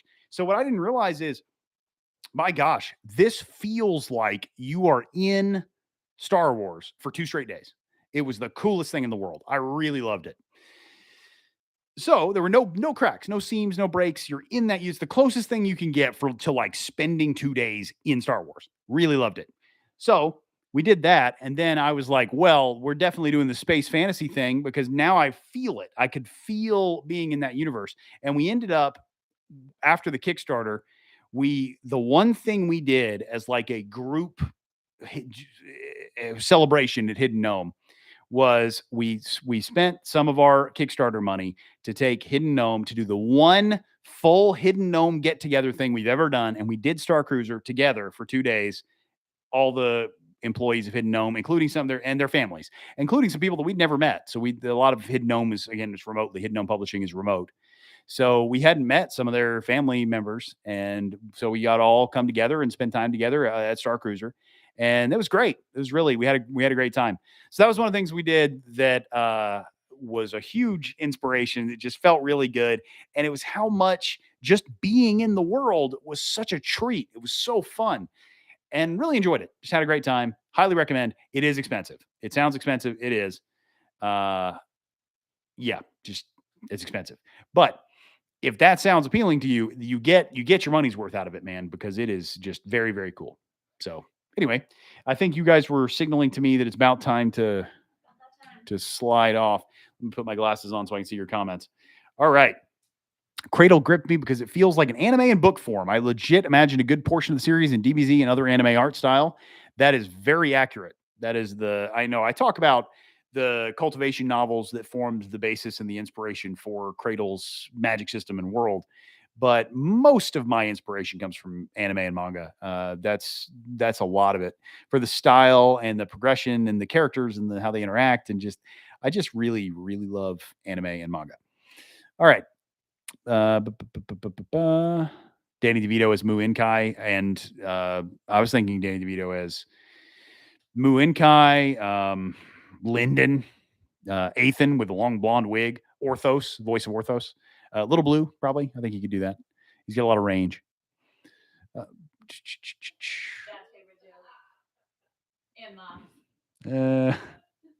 What gripped me was the path Lyndon chose, because the main characters finally chose one of the cool-looking villain weapons. One of the problems that I have is that I always kind of make the main characters look a little too much like villains, and so I do that deliberately in places like Cradle. But I do it deliberately too much, because I feel like so often the main characters have like the less cool-looking abilities, and I was like, dang, I want them to use the ones that look awesome. So anyway. How to write a successful book, be rich. I don't know. That would be that. Yeah, kind of the reverse. I think it's this was my 21st book. Hi, Will, looking forward to reading your new book. Thank you, Remixed. I'm glad. Thanks. I'm glad you're looking forward to it. Did you initially plan? Nope, can't read that. That's a spoiler. Restaurant meal for research. Oh yeah, yeah. Everything I did was for research. Oh yeah, definitely. I need a PS5 for research purposes.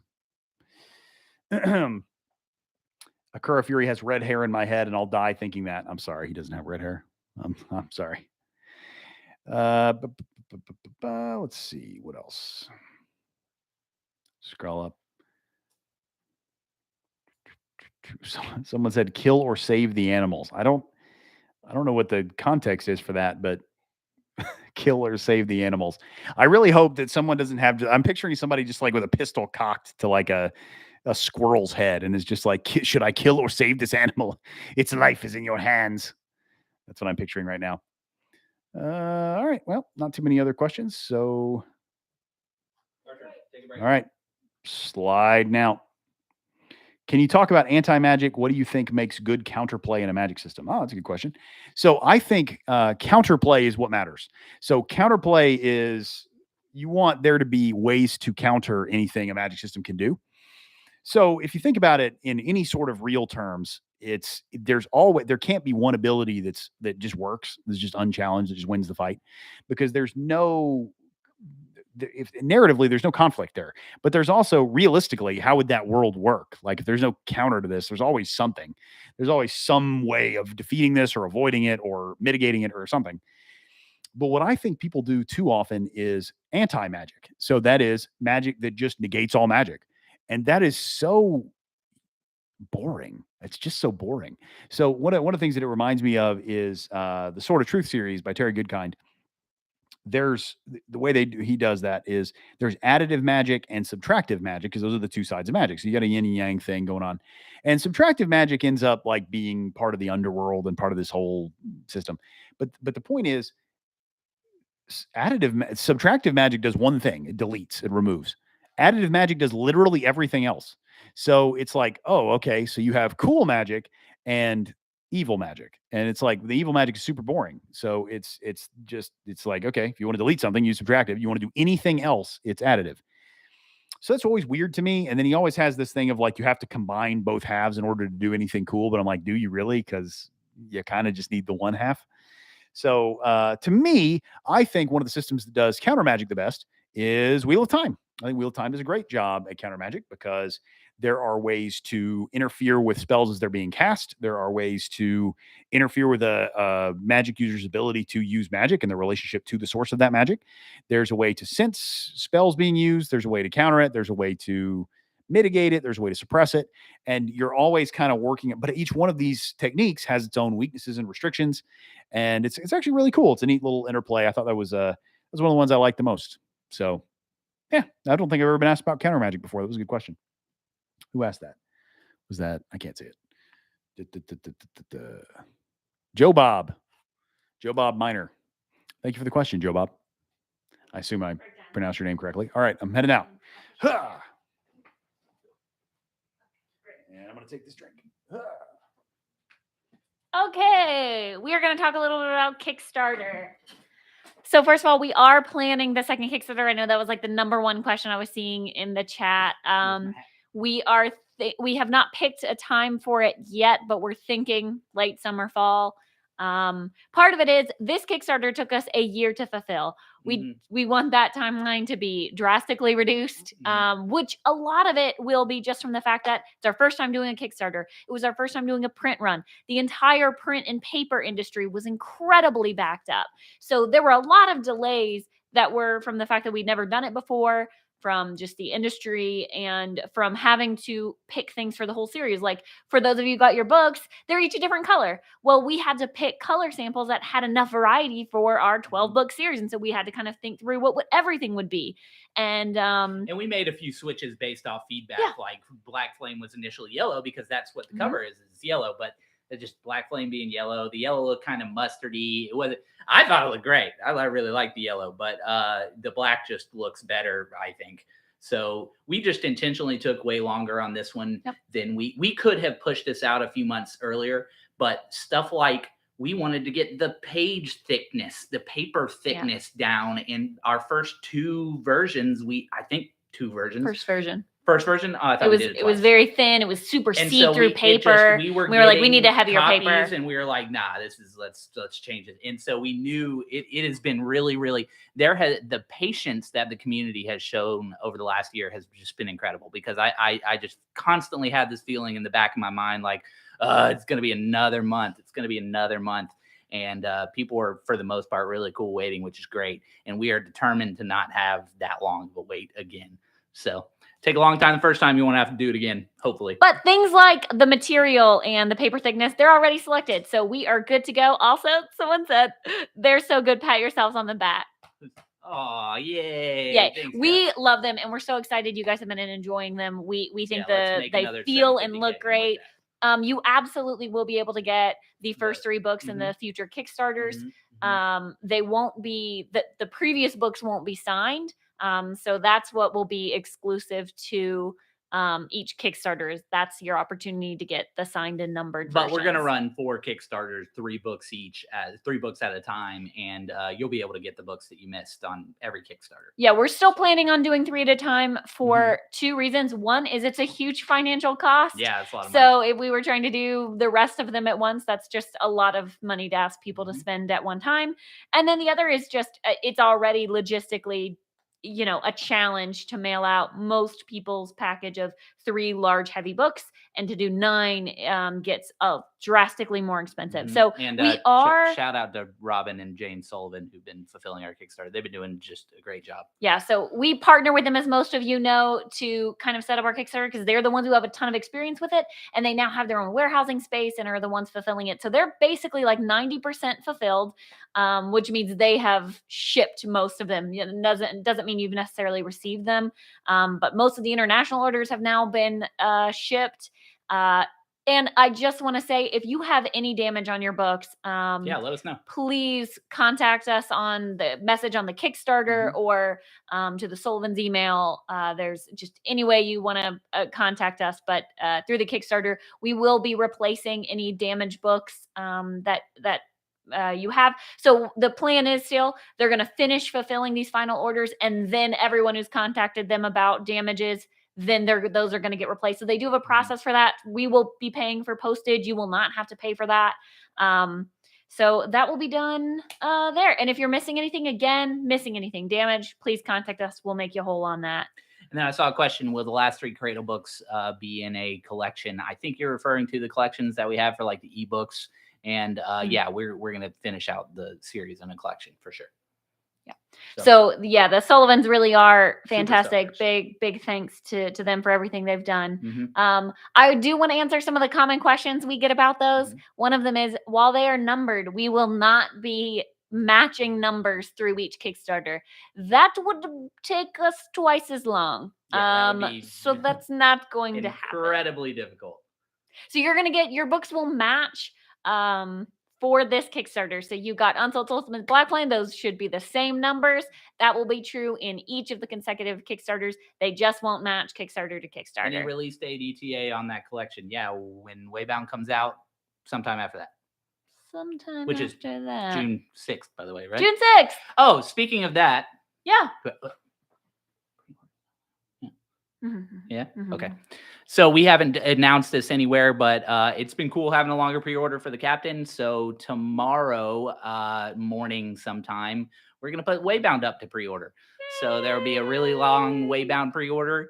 I have been spammed on social media asking if we will put out a preview chapter. We will at some point. It will not be soon. We're going to let the Captain marinate for a little while, be silent and marinate. But yeah, that is, we're going to go live with the pre-order tomorrow. Yay! And hopefully ride the wave of like the Captain's release, and hopefully simultaneous, like, marketing. And so that will be a pre-order for both the audiobook and the ebook tomorrow. Paperback will still not have any pre-orders because Amazon Print on Demand does not do pre-orders for paperbacks. But yeah, ebook and audiobook pre-order for Waybound coming tomorrow. Also, we'll do another stream for Cradle. We're also thinking and toying with the idea of doing a spoiler stream once Waybound is finished, probably like a month after the book is out, where Will hops on and we talk full spoilers for the whole series and answer questions. So we don't have a date for that. We haven't finalized any schedules, but probably a stream before Waybound comes out, and then a spoiler stream after the Yeah, fact. it's been I off the top of my head, it's been like 7 or 8 months since Will's done a stream before this one, I think, and it won't be that long again. We're gonna, do more streams and everything like that with Waybound coming out and the captain and all that. And yeah, we're excited. Also, someone on the chat asked, do we write? That is a great question. And we I just write want to say books? that would be my absolute literal nightmare. I got a degree in engineering. I want to go as far from writing words as possible at any given time. I don't know why I work for a publishing company. I can tell you why, because I'm not writing. It was a condition of my hire. The last book that I read that was not by Will was assigned to me by our business manager, who's also our father.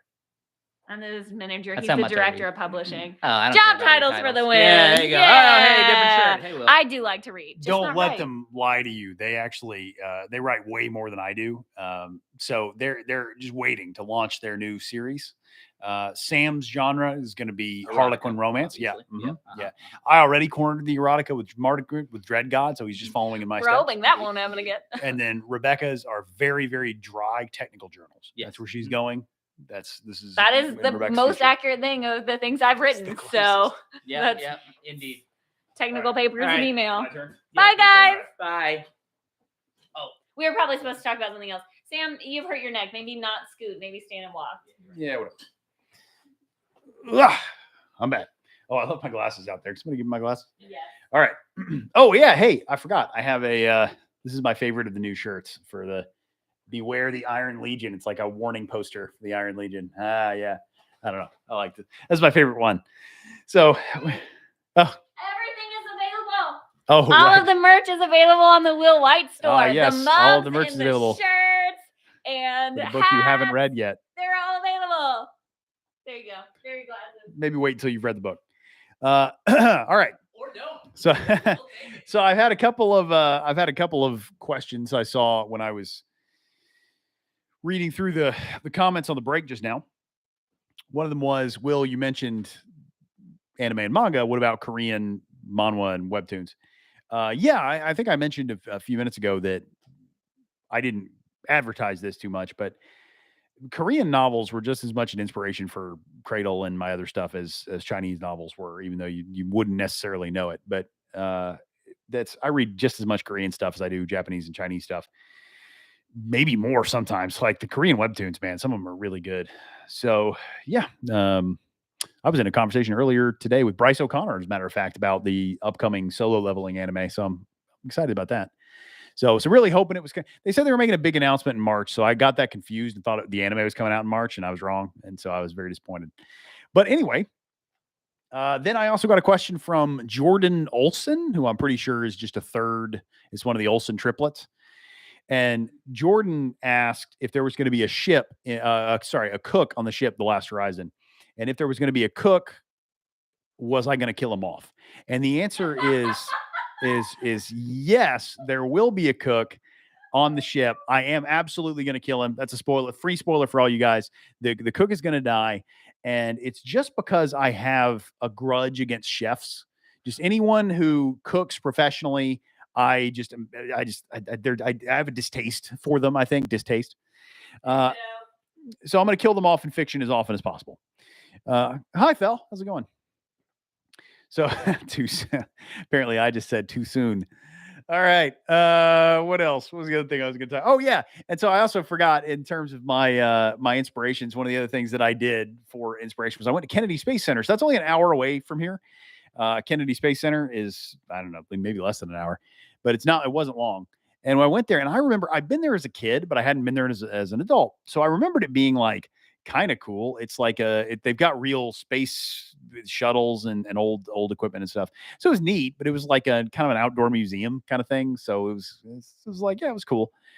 But then I went as an adult and wow, it was super cool. I couldn't believe it. They've added so much stuff since I was a kid. Like it really felt like they had taken some Disney engineers and hired them and been like, all right, so how do we turn our space museum into something people actually enjoy? Rebecca says that's exactly what they did. And as a former Disney engineer, she would know. So it really was, it was really cool. They had some stuff where they were looking at real new space equipment. Like they had little model pods that they were doing where they're like, this could be what astronauts are using in the future. Some of the stuff was stuff they're using now. They had a whole display on the James Webb Space Telescope that was really neat. You got to see the actual photographs it was taking, but you also got to see like pieces of how it worked that were model replicas. It's just a ton of stuff. It was super cool. So if you're at all in the area, I do recommend, I'm shocked that I'm saying this, but I really do recommend Kennedy Space Center. It was a lot of fun. So anyway, I enjoyed it, but it was also very, very hot. So prep for that. You're in Florida. All right. Let's see. Any other questions? Not that I see real quick, but I don't have my glasses on, so who knows? So I saw you put them there. I saw them. She was about to come over here and put them on my face. What was I going to talk about? Oh yeah, last year. Yeah. So the next thing on my list to talk about was to tell you guys about the last year of my life. Oh, there's a question I can answer. Was Rebecca an engineer for Disney? She would say no. So she would say that she worked in the construction contracts department. She's. Are you gonna come? You gonna answer? I wanted to hear your answer. She worked in the construction contracts department of Disney. So therefore, when Disney needed to hire a construction crew, it went through her department. So one of the things she was in charge of for a while was hotel renovation. So when a hotel on the Disney World property was renovated, that went through Rebecca. And she would say that did not really exercise her. She wasn't really hired as an engineer. She was just hired to fulfill this job. But she has a civil engineering degree, and that's why they hired her for the position. And it is indeed a civil engineering job.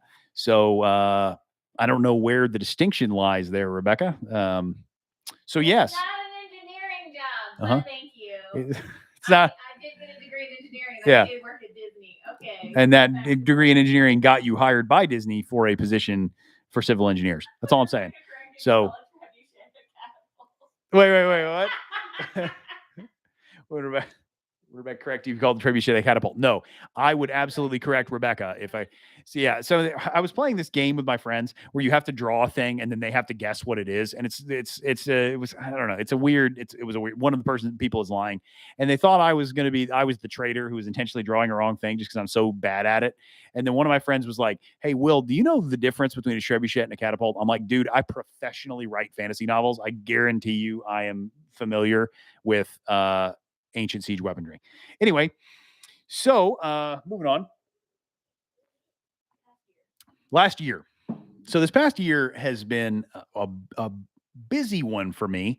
Really, the last 3 months. So since the beginning of the year, I've been a very tired Will.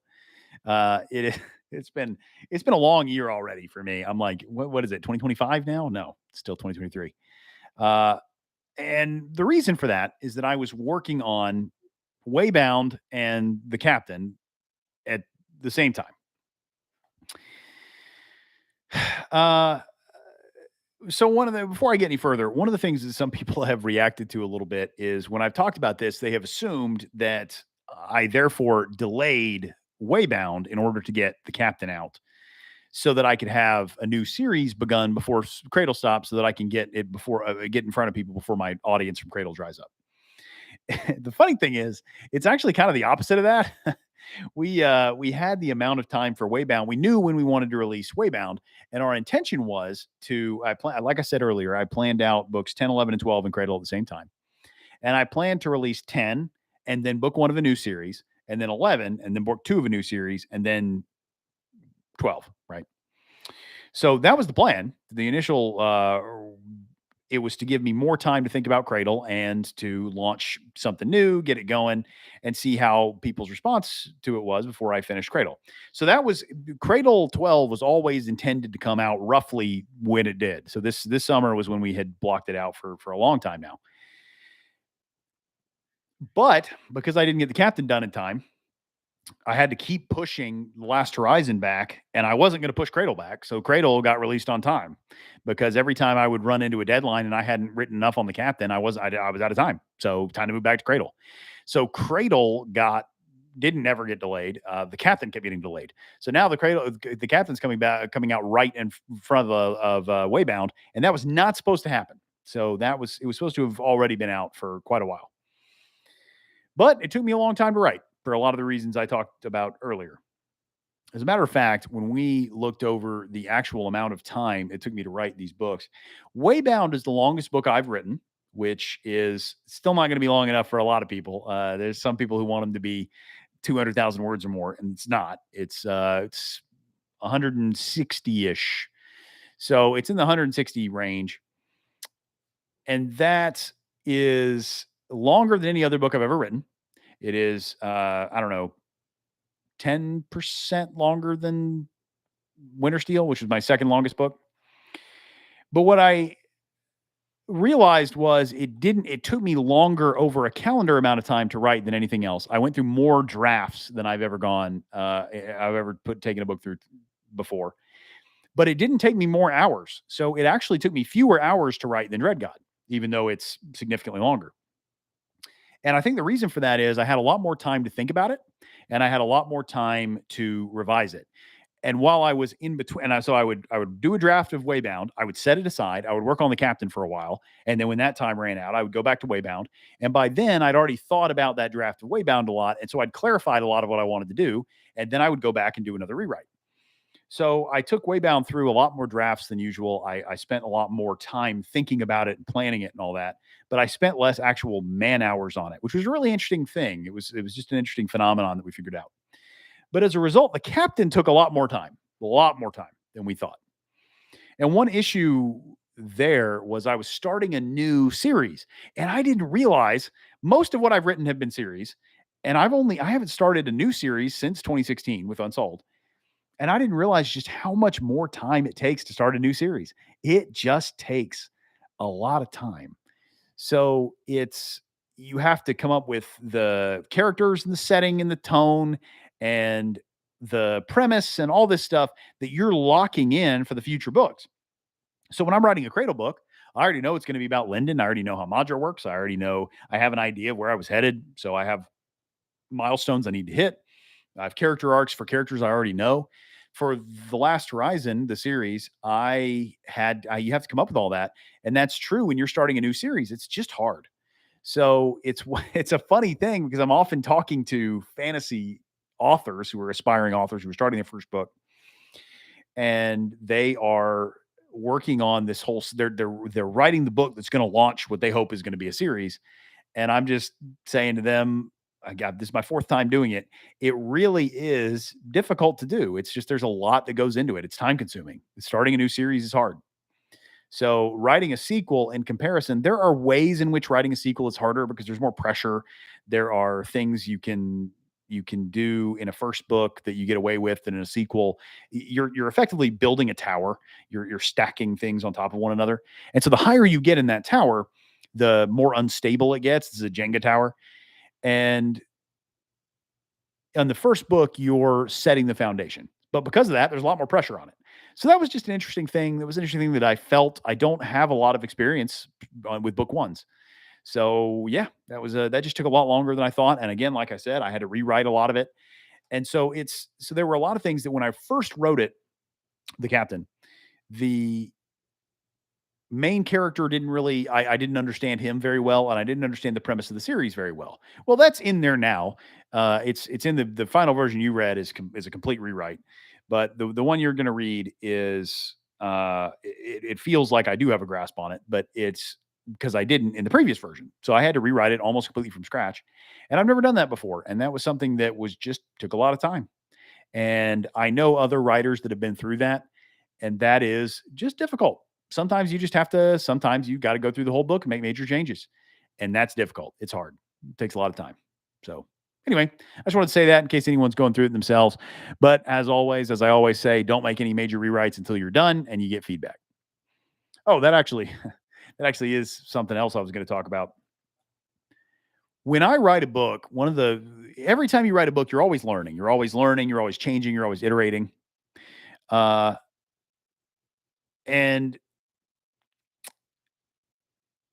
what I have found is very important for me is to write the first draft quickly. Don't spend a lot of time on the first draft. Spend the time revising, making it good, taking it through more drafts, changing it. And what I find people do is they get stuck on the first draft. And so they take a long time on the first draft. And that is painful. That's hard. And it's not as productive. So I would say my experience has been get the first draft done and then put all the time into subsequent drafts, because maybe you will have to do major changes, but you don't know until you get a couple of people to read it. So what I usually do is I'll write an alpha draft. I'll have literally 2 or 3 people read it just to go, does this have the bones? Does this have the bones? Does this a foundation you can build on? Then I write a second draft that is fleshed out, finished. It is a book. It's a readable book. And I get that to way more people than that. And then they get me their feedback on how is this working? Now it's an actual functional story. How does it work? They give me their feedback, and then I do a third draft. And usually that's the final draft. In the case of Waybound, I think we had a 4th and 5th version. But anyway, all right, we're going to. Oh my gosh, there's still a catapult discussion versus trebuchet. Okay. How long is that in audiobook hours? I don't know, 16 hours? Oh, I have no idea. 17? I don't know. How would you compare Linden's morals to morals on Earth? I wouldn't. I would say usually, and generally speaking, I would say in Cradle or a lot of these worlds, they are, because the society's not as developed, they tend to value human rights a lot less. So a lot of these worlds where fighting and violence is considered an acceptable response to any solution, those are not the societies we live in, thankfully. So it is fun. One of the things people talk about a lot is, what fictional universe would you like to live in? Would you want to live in all these universes? And I go, dude, most of the fictional universes I'm thinking of are terrible. They'd be horrible places to live. So people are like, oh, would you like to live in one of your universes? No, that sounds terrible.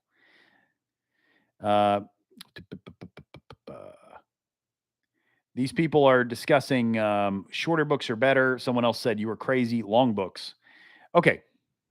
My experience has been, I like long books. I have often, most of the books I love are generally pretty long. But at the same time, I don't feel like most of them are better for that length. There's generally this tendency in fantasy series that fantasy books get longer and longer. And I've just found very strongly that usually they get longer and longer as the series progresses, and they also get worse and worse. So I don't like that. This bloat thing, I feel like is increasing the word count for word count's sake. So that very much frustrates me, and it frustrates me more and more as I continue to read and get older. Is this extra length doesn't seem to add a whole lot. So usually people talk about, you're charging more for a longer book. Usually when I read a book, I would pay you extra money to edit this more, to cut some of the stupid subplots and character POVs that aren't needed. I feel like that would make it a stronger book, and I would have had a better time. So I would have paid you an extra amount of money for that. But, that's to each his own. I just feel like I've never read something where I went, boy, that was really great, but it would have been better if it had been longer.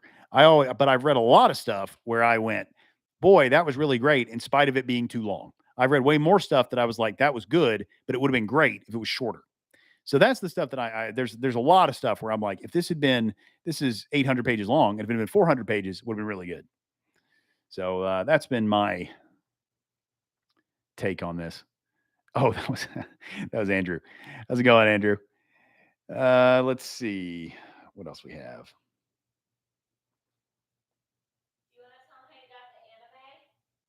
No, that's a long story. I don't care about the length of the book as long as it tells us. I don't care about the length of the book as long as it tells a solid story. Yeah, that's really my feeling, honestly. If it kept me engaged for a million pages, I would read it for a million pages. But that just doesn't happen. So I find that typically I would prefer books that are tighter and keep me engaged 100% of the time than books that are longer and lose my attention. This person said, "What morals on earth?" Yeah, that's another good question to get into. But I'm not going to get into real world morality discussion. So who knows? Hey, what is your release day ritual? What is my release day ritual? Yeah. Ooh, And then we go to Soko. yeah, that's true. It's really just it's juggling social media. So I go from one platform to the next and just checking all the comments and talking about them and seeing if there are any problems and looking at people's responses and talking to people online and answering messages and answering questions. And then we go to Soko, which is a restaurant owned by a fan in Orlando, and that's a lot of fun. So good. I want it now. It is delicious. Let's see.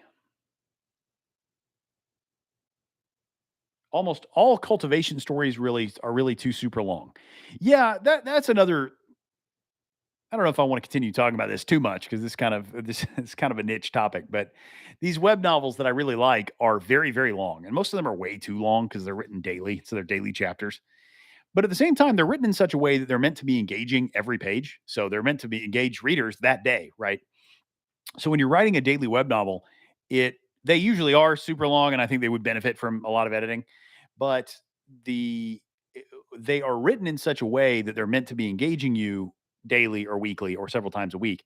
So I usually find that they'll hold my attention the whole time. So if they'll keep me engaged for most of the time, I that's fine. And I don't mind tolerating a dip here and there where it's like, yeah, that arc wasn't I didn't like that as much. That book wasn't as much fun for me.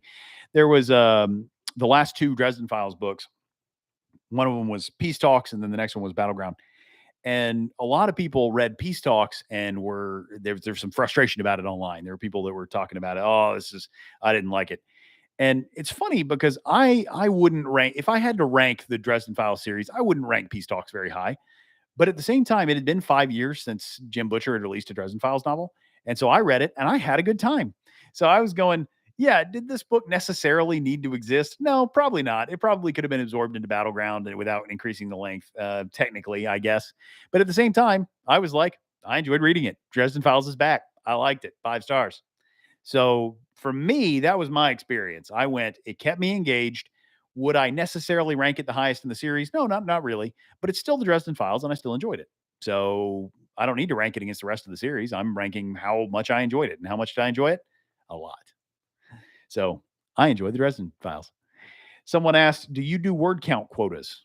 Oh, it's Michael again. Yes, I do. I do word count quotas. That's how I get drafts out. So I set myself quotas per hour. Usually I set a little clock and I try to beat the clock. So I usually do, I do half an hour sprints now. So I think I usually do 1,500 words in half an hour. And then if I'm really on a roll, I'll do 2,000 or a little more in half an hour. And then I'll stop and stretch because I'm old.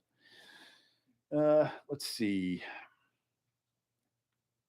Someone asked again, would you ever consider creating a TTRPG based on Cradle? I answered that earlier, but my main thing is I'm not a game designer, so I would be using a pre-existing game system. So it would effectively be me writing a setting book. And I just don't think that's a good use of my time.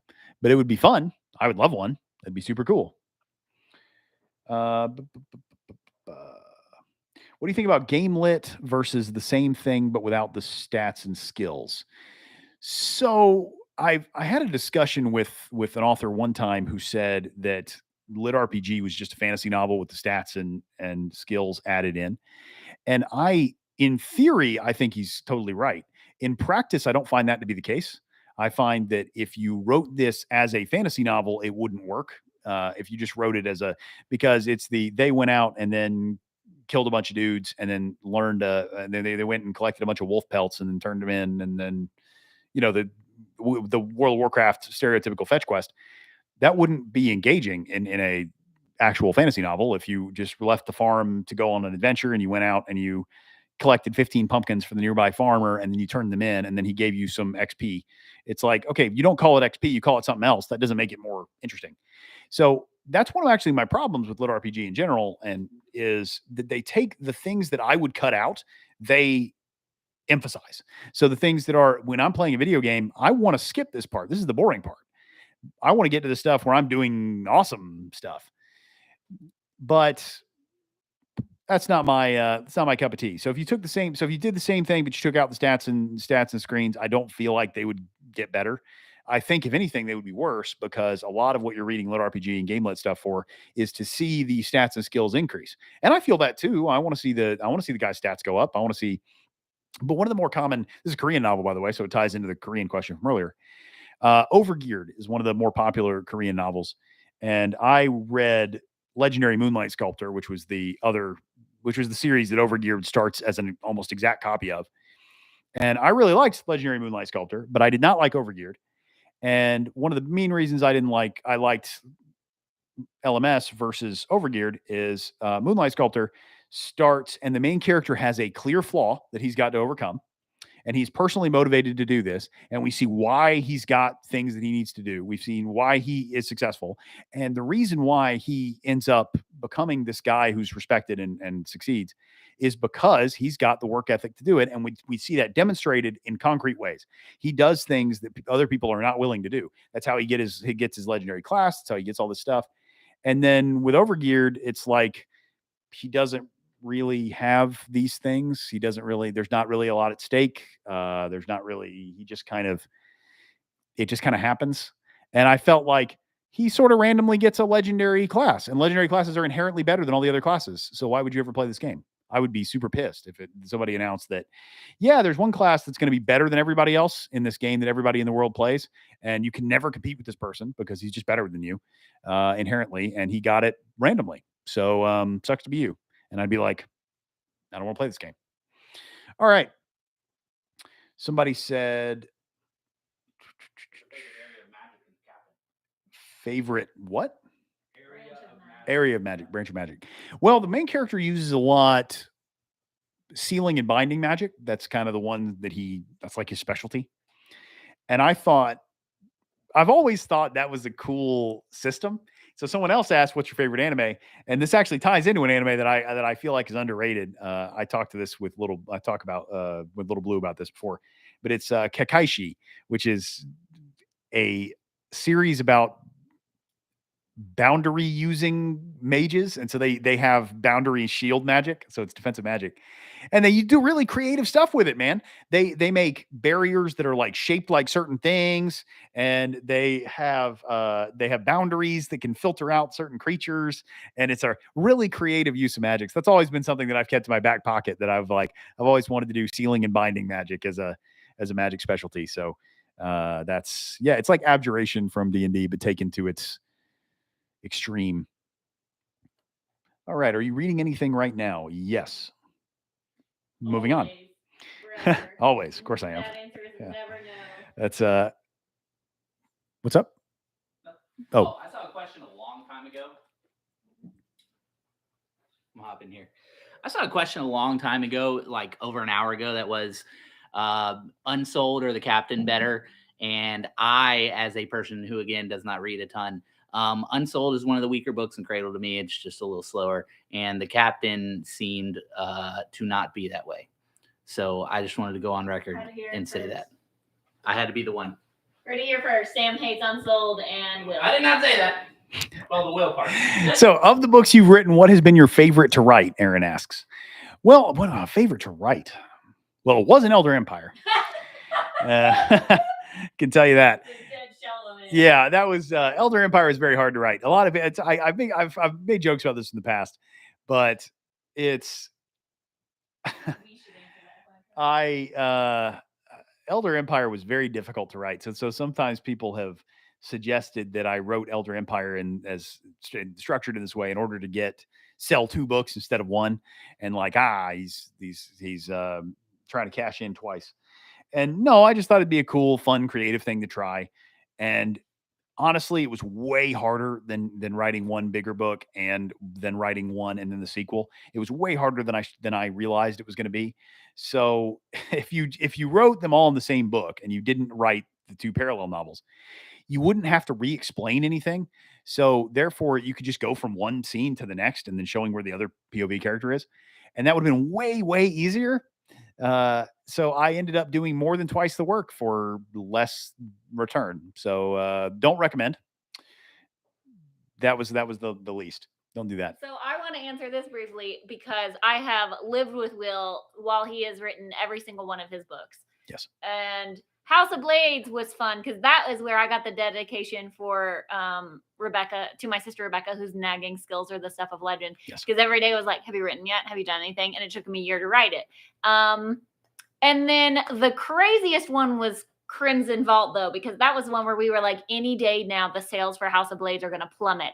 And so he was just like, every single day. He needed zero motivation or follow up. He got that book like published like 2 months after House of Blades came out. So that was insane. Elder Empire, he's like this, but dead. So it was just that much harder. So he's not exaggerating. It was rough. He was a tired, sad boy. And then I don't know, but it was really fun watching him write Waybound because he reread the series. Yeah. And this was the first time I have seen him writing something where it felt like he was a fan of it. Most of the time, everything he's writing, he hates. It's terrible. It's the worst thing he's ever written. That is not a joke. That's how he feels all the time. And then he got to Waybound, So and we he were had watching just read him, it. It right was there. so cute, you guys. Multiple times he's sitting on like the balcony writing Waybound, and we look out there and he's doing this. Yeah. It was like so chuckling to cool. himself. You're gonna love it. Waybound is dope. Okay, all I right. haven't So read The So- Captain is a great launch. I think it's the all best. right, wait, hand me first those book hand me he's those books over there. Hand me those books. done. Oh, okay. Nope. Okay, so this is what I did. So all right, so when I was coming back, I'd finished the Captain, and I was coming back to do my final draft of Waybound. Okay, so I had already done like 3 drafts. And I was coming back to do my last major draft. There were still a couple of little beta reading things I like, clean up drafts, but there was my last major writing draft. So I was finishing all the scenes, and I went in between Captain and Waybound. I was switching back, and so I decided to read the books. And I, of course, have read the books. I go back and I read the previous book before I write a book, and I had reread Dread God, and I'd done all this stuff, but I hadn't reread the whole series in a while. It'd been a couple of years. And this time, instead of last time I did it, I listened to Travis because I wanted to hear his delivery on all the books and all the characters, which was fantastic. I loved it. I loved hearing Travis. I hated hearing some of my old words. But this time, my dad gave me some advice, and the advice he gave me was try to read the series like you're a fan. So try to read this like you didn't write it, and like this was a series that you're picking up, and try to read it like this is just a series you enjoy and you're rereading it. So every time I finished a book, I piled them up. So I set them on my desk, and I made a pile, and I went through all the books. So I have them all. I had them all stacked up. I still have them stacked up, even though this was months ago. I stacked them. Yeah. Every time I finished one, I stacked it there. I read them in paperback, and I really enjoyed it. So one of the first times I was sitting in the pool, and I was reading Soulsmith, and so it was the first time Sam was out there making fun of me for laughing because Ethan had just shown up. And I was just really enjoying the scene. There was another scene in Soulsmith that I laughed at because I didn't remember this scene. And it's toward the beginning of Soulsmith. They're going through all this stuff with Jai Sen, the member of the Jai clan who walks them around the 5 Factions Alliance camp in the Desolate Wilds. And that he's walking through, and he's just kind of generally being shady. And I'm sitting there going, even I was sitting there kind of feeling, I wasn't thinking this because obviously I know what happens, but I was feeling like, why are the characters not picking up on this? Why are they like going along with this? And they end up getting to the hotel that Jaisen drops them off at. And Yaren is going, yeah, well, here are all the shady things he did. And she's going and walking him down. And I was like, oh man, I felt that. And she's addressing it. But the part I didn't remember was as she's talking, she's taking the sheath off of her sword and measuring the window to see if Lyndon can squeeze through it. Because they're just going to go out the window. And I was like, I thought that image was for some reason that just struck me. I thought that imagery was really funny. I really enjoyed it. And like most of the jokes that I read that I write, I mean, I wrote the jokes, so I don't really laugh at them very much. But that just caught me off guard because I did not remember that blocking at all. So that scene where she's just like, yeah, hey, you think you can get through this window? Like, yeah, I think so. Here you go. He's So I'm sitting there just laughing to laughing, myself. and he's like, dude, I just got to tell you, I thought this is hilarious. I didn't remember this. And he's telling me about the scene, and I was like, yeah. I know. It doesn't sound funny. Hilarious. I know it doesn't sound funny. That's not funny to anybody but me. But the reason why it got me is because I hadn't, I forgot it. I wrote that and I forgot. So anyway, I read through all of Cradle as a fan. I really did my best to go. I'm not the writer. I'm just reading this like a fan, and I genuinely enjoyed it. I really didn't realize whenever I'm writing, whenever anybody's writing, mostly you're trying to write the book that you would want to read, right? Like that's the objective. And I didn't realize really that I really have been doing that. I've been writing the books that I wanted to read. They came out a lot closer to what I wanted than I imagined they did. I thought I was like, look, I'm always shooting at this target, but how close I get really varies. It's really but I was reading it going, no, man, I'm hitting this for what I want in a fantasy series. I really have been writing it. And that was just a cool realization for me. So I got through Dread God. I was really enjoying it. And I felt the entire time like, okay, yes, this part of the book that I'm currently on has been really good so far, but the next part is really I'm going to drop the ball. It's going to be bad. And I kept saying that all the way through the second half of Dread God. I was like, and I'm halfway through Dread God, and I'm like, man, this part was really cool. But the next part, I know I screwed this next part up. I know I did. And then I got there. I was like, oh no, that was pretty good. So I really enjoyed it. Really enjoyed the whole series. And then I read through Waybound, and I enjoyed Waybound. And what I got to do this time that I've rarely done or haven't done in years, or I haven't felt it like this in years, was I got to write the scenes I wanted to write. So because I got to go through so many drafts of Waybound, I got to go back and toward the end include some scenes that I just wanted to include. So they were scenes that I just wanted to write. They were stuff that I was like, does this necessarily need to be in here? Nah, not necessarily, but I wanted it. So like when Lyndon died, I didn't think that a mourning scene was really necessary, but I wanted to have you really sit in that grief and suffering, and you just feel every tear rolling down Little Blue's face. And I just thought that was important I got to write the fun scenes that I wanted to write, and I just genuinely had a good time.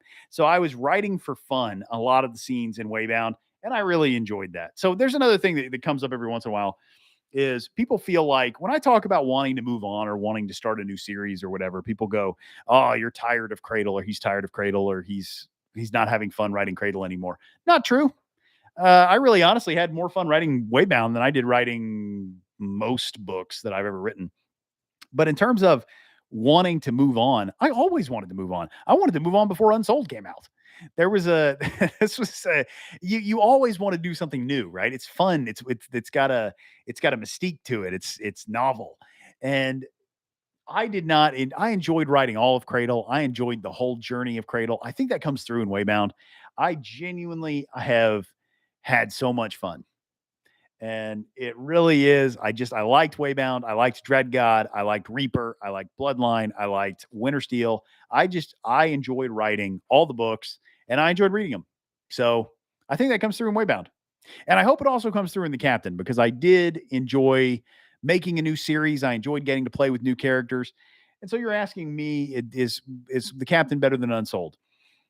I think what The Captain is The Captain sets the table. So what I tried to do in The Captain is what I did in the first 3 books of Cradle. In the first 3 books of Cradle, I was really getting all the pieces on the board. Athen's there, Orthos is there. You got a sense of how the world works, and then now we're off. Lyndon learns an actual path, and now you're really in the action of the series. And I tried to do all that in The Captain, so that starting in book 2, we can really be off to the races. So that's what I was attempting to do. I don't know, is it better than Unsold? I mean, in some ways, because I'm a better writer, but in other ways, who knows? So I think in some ways it definitely is. Also, someone asked us a long time ago, is there going to be a space cowboy, cowgirl? And what I will say is Travis really brings the character to life. Audiobook is all I'm going to say. But somebody wanted a comparison. I just want to show you guys it's very close to Bloodline, and we're just very excited about this. And also the artist, Simon Carr, has been incredible. He has been so great to work with, and you should go follow him on social media, and he's going to be doing the whole series, and we can't wait. He's been fantastic. Yeah, one of the things we obviously did a very different cover than we've ever done before, and what we wanted is for you to know what the series was after looking at the cover. So, I mean, if you look at the cover, it's like wand, space, gun. We're good. So he was great to work with. It was a pleasure working with him. Go check him out. yes. Yep. Wrapping things up. Excited about The Captain. Let me see what else. Somebody asked, Will, what's your favorite line from a character you've written in any of your series? Favorite line is very hard to come up with. I know I really Rebecca's jumping up and down. Do you have an idea, Rebecca? Okay, yeah, that's the problem. Is I like a lot of the lines, but I really enjoy Dross. I really enjoy Ethan, just like everybody else. They're fun to write and they're fun to come up with. I like a lot of Yaren's lines too. Those are also fun to write. Awaken. That's true. That was a pretty good one. But a little bit of spoiler alert. The destroyer has come. The destroyer has come. On a non-funny, like a more dramatic line. That was a line I was waiting to use for years. And I genuinely was like, if I can land this moment right, I think it'll really hit. And I feel like it did. So that was one of the ones that I'm most proud of. That was one where I was like, I think this will work. And it did. So yeah, that was one. In terms of funny, it was it's gotta be a barber, Lyndon. That's my favorite joke. All right, guys. So is that it? Am I out? Yeah. Okay. All right. Oh no, I'm supposed to get up. No, you're wrapping up. Yeah. Oh, I am wrapping up. Okay, great. Yeah. All right. Well, thanks for coming in, guys. I hope you enjoy the captain. It's going to start. Fun. It's going to start releasing in some places tomorrow, including Australia. And then elsewhere in other regions, it'll be out Tuesday. So I hope you guys really enjoy the book over the next couple of days, or whenever you get to read it, or if you get to read it. Let me know what you think. I really am. I appreciate you guys being here. I told you I really enjoyed reading Waybound, and that's only possible because you all have read Waybound. So I enjoyed writing it. I enjoyed reading it. And I appreciate that you guys have enjoyed the whole Cradle series with me. So thanks for joining me. Thanks for joining me tonight. And I hope you really enjoy The Last Horizon.